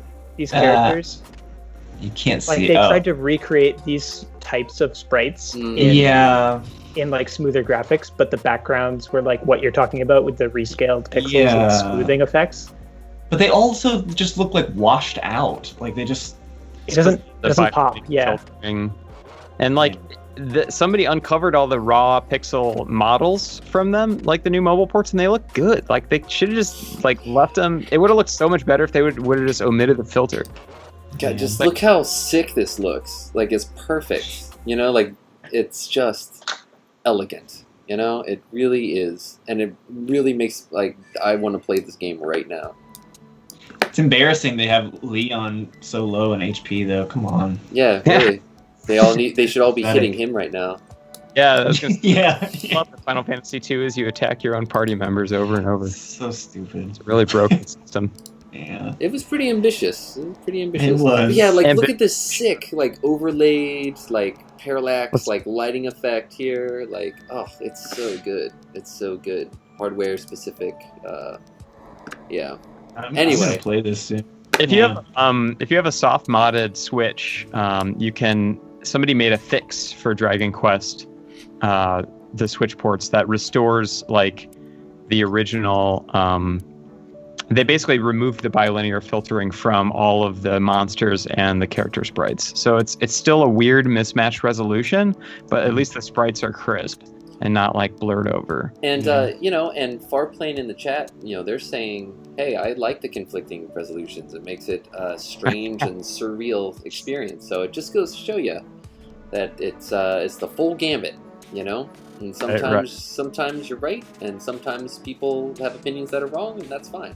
So I've seen people like praise the Super Eagle filter on like videos. Like I'll look at like a long play video on YouTube, and they're like, I used a special emulator with a special effect to improve the graphics.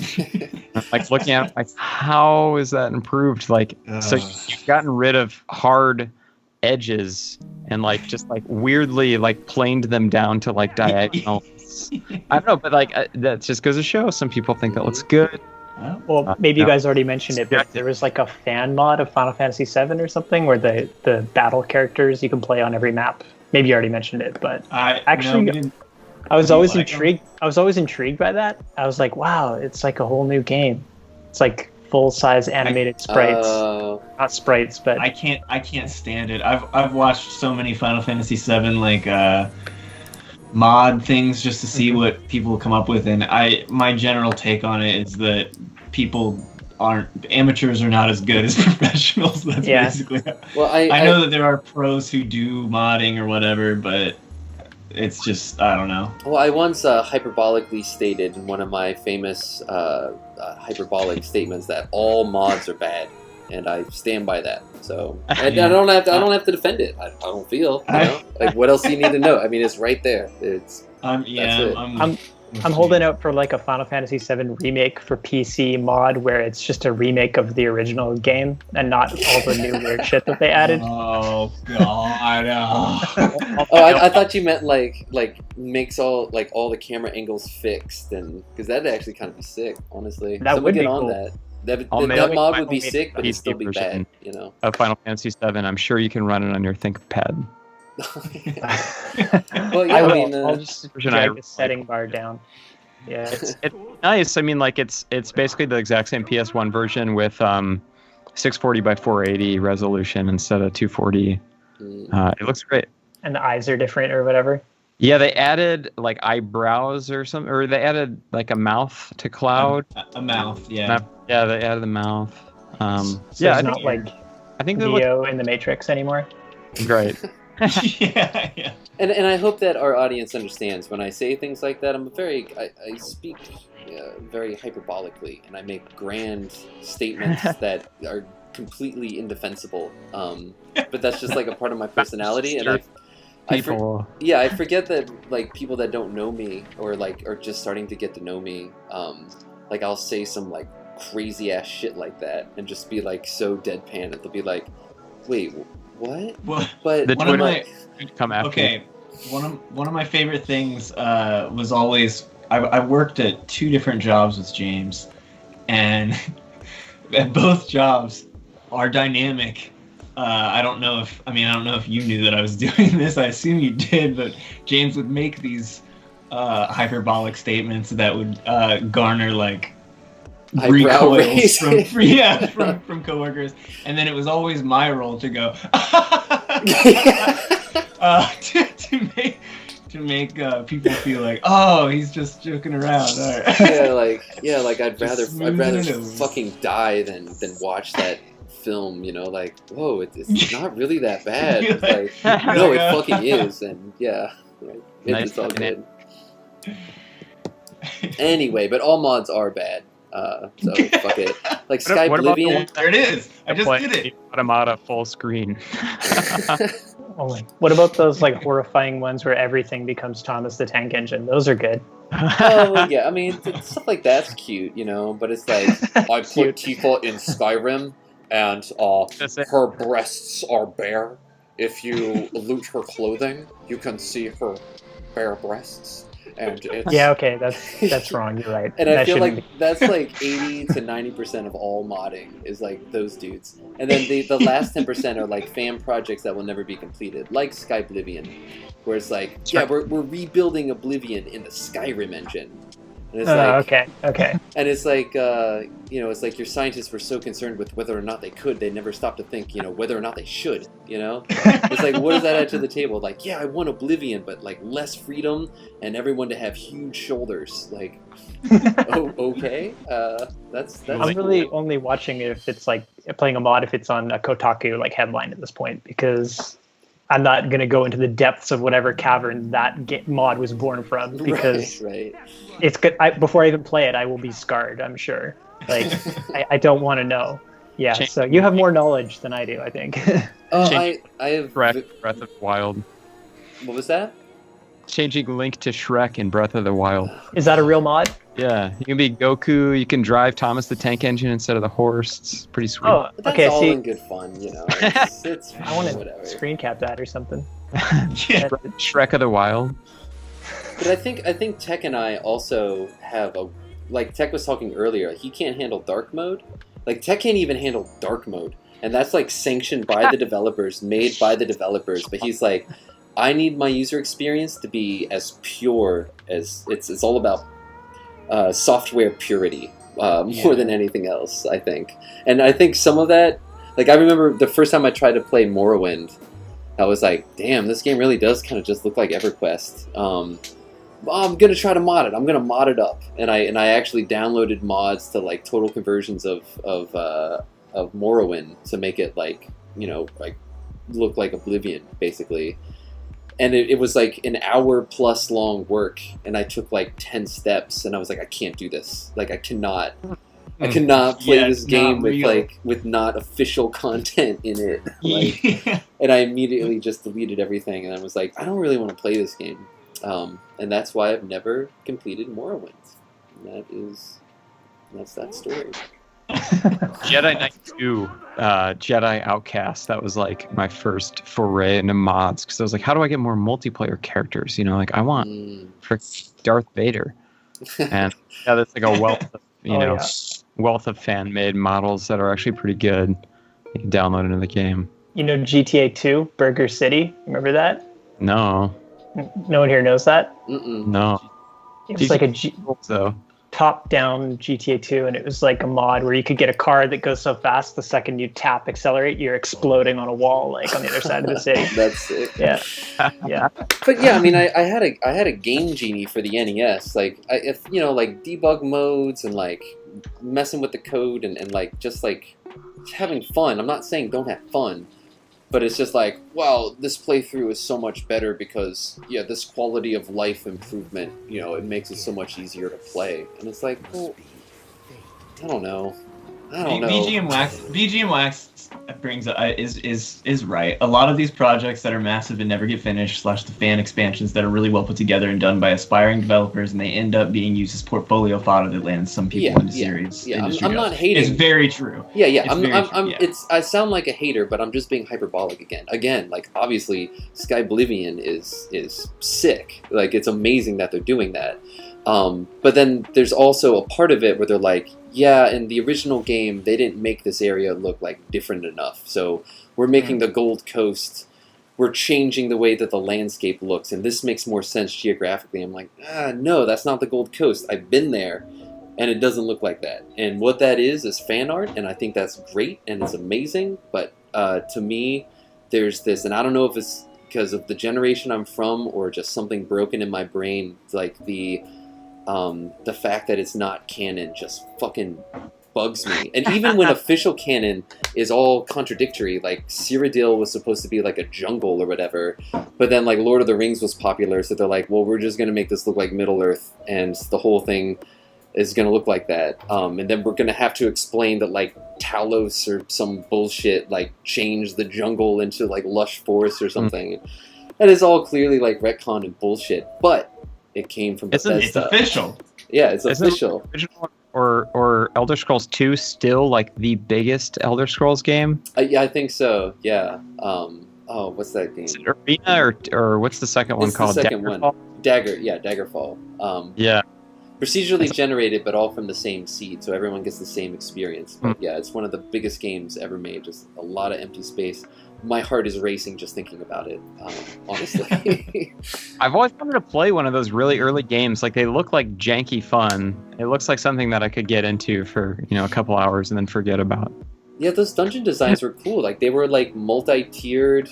They're like basically like not Doom 2, but something with a bit more complexity, like, I don't know, with like multiple levels on top of each other, like Marathon or like Hexen or something Fantasy like that. Star, a little bit like in that it's got that first person dungeon crawling aspect. Yeah, big time. And stuff, except it actually moves not frame by frame. Mm-hmm. I love the dungeons in Fantasy Star. They're so cool. I do want to.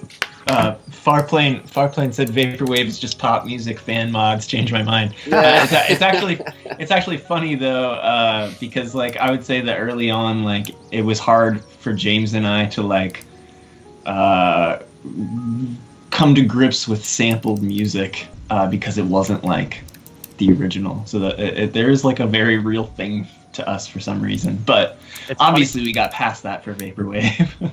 I was combing through like a 90s sample pack. Crap, I don't remember which one it was. But I heard a loop and I was like, oh my god, this is the beginning of that song Blitz Off on the Final Fantasy X soundtrack.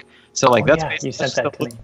And like I was thinking, Nobuo Uematsu, like he's making so much music. I believe Blitz Off is a Uematsu track, right? I don't know. There's what there are some, yeah. On that, I'm pretty sure it is. Blitz Off is a Uematsu track, but like there's like that little like loop at the beginning before the drums and the guitar and bass start, and it's totally just like, I mean, it's basically like using an Apple loop or whatever. It's just pre-made content that off of a sample CD that he bought and used in the game. Yeah, eventually, I mean, I don't know. I had to get past that in art and music, but it came to a point where it's like, is the idea good? And it's like, and we can.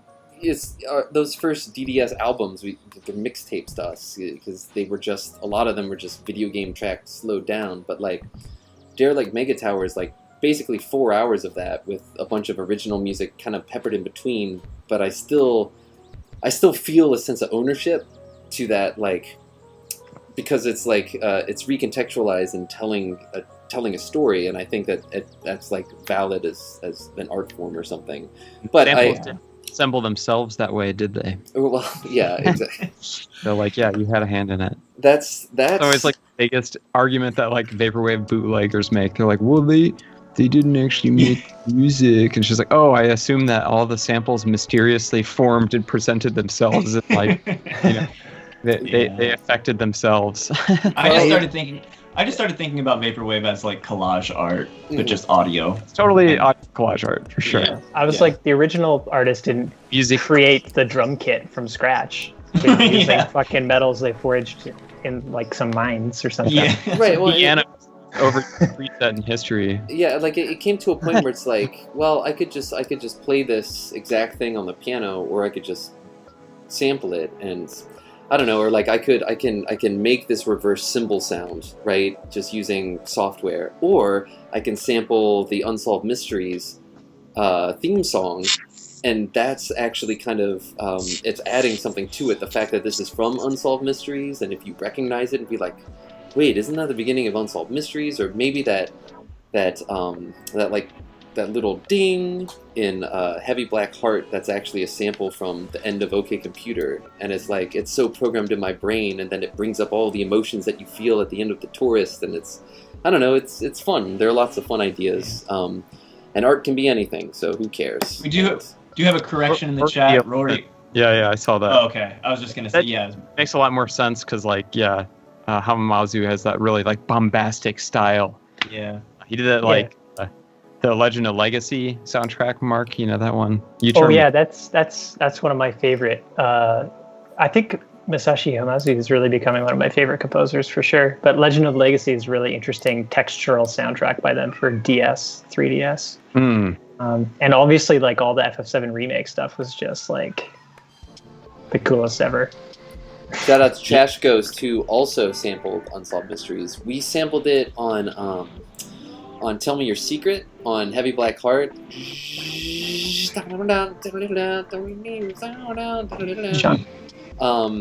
And you might hear it on a future DDS release, so keep your ears open, because you never know. When I need a reverse cymbal, that's where I reach, and that's what I grab. Yeah, well, hey, we just tore through 2 hours. Oh my god, Dang. It's past 10. That's right. Oh, we just really got cooking there. No. I got cooking there. Legend of Legacy. I'm thinking of another. So I have another correction here. Did like some of the work on Front Mission Gun Hazard and Tobal 1. Saga Frontier 2, Unlimited Saga. Didn't Hamazu do Dirge of Final Cerberus. Fantasy Tactics. No, it's Hitoshi Sakamoto. Oh yeah. So, I think there were multiple composers that worked on that too. So maybe, I don't know. There might be, but I think you're right though. Oh wait, yeah, they did do Legend of Legacy. Okay. So I'm right. Wait, what? Was I? Sorry, I was distracted by my cat. Hamad. All right. Well, yeah, I think that's a great place to stop for this week, and I think we covered a lot of grounds. One thing that I kind of want to do in the future, but it's unclear if we'll be able to or not, is actually to take the audio from the show and make it a podcast, so you can listen to it on your commutes, because it's not too heavily dependent on the visuals, and I think that'd be kind of fun. So stay tuned to see if that ever happens. It might not. We'll see. But yeah, thank you everyone for tuning in, for donating, for participating, for asking questions, for talking with us about Vaporwave and Phantasy Star and all that stuff. A lot of fun, and we love you all, and we'll see you next week. I'll see you on Friday for more Mother. Oh yeah, that's true. Tune in. Streams. When do you stream, Kevin, so everyone can hear? Every Friday on this channel at the same time, 8 p.m. EST. So yes, please tune in, hang out, and yeah, let's all put on our masks to protect us from COVID-19. And be careful if you leave your house, because there's still a pandemic on. All right, everyone, we'll see you next week. Bye.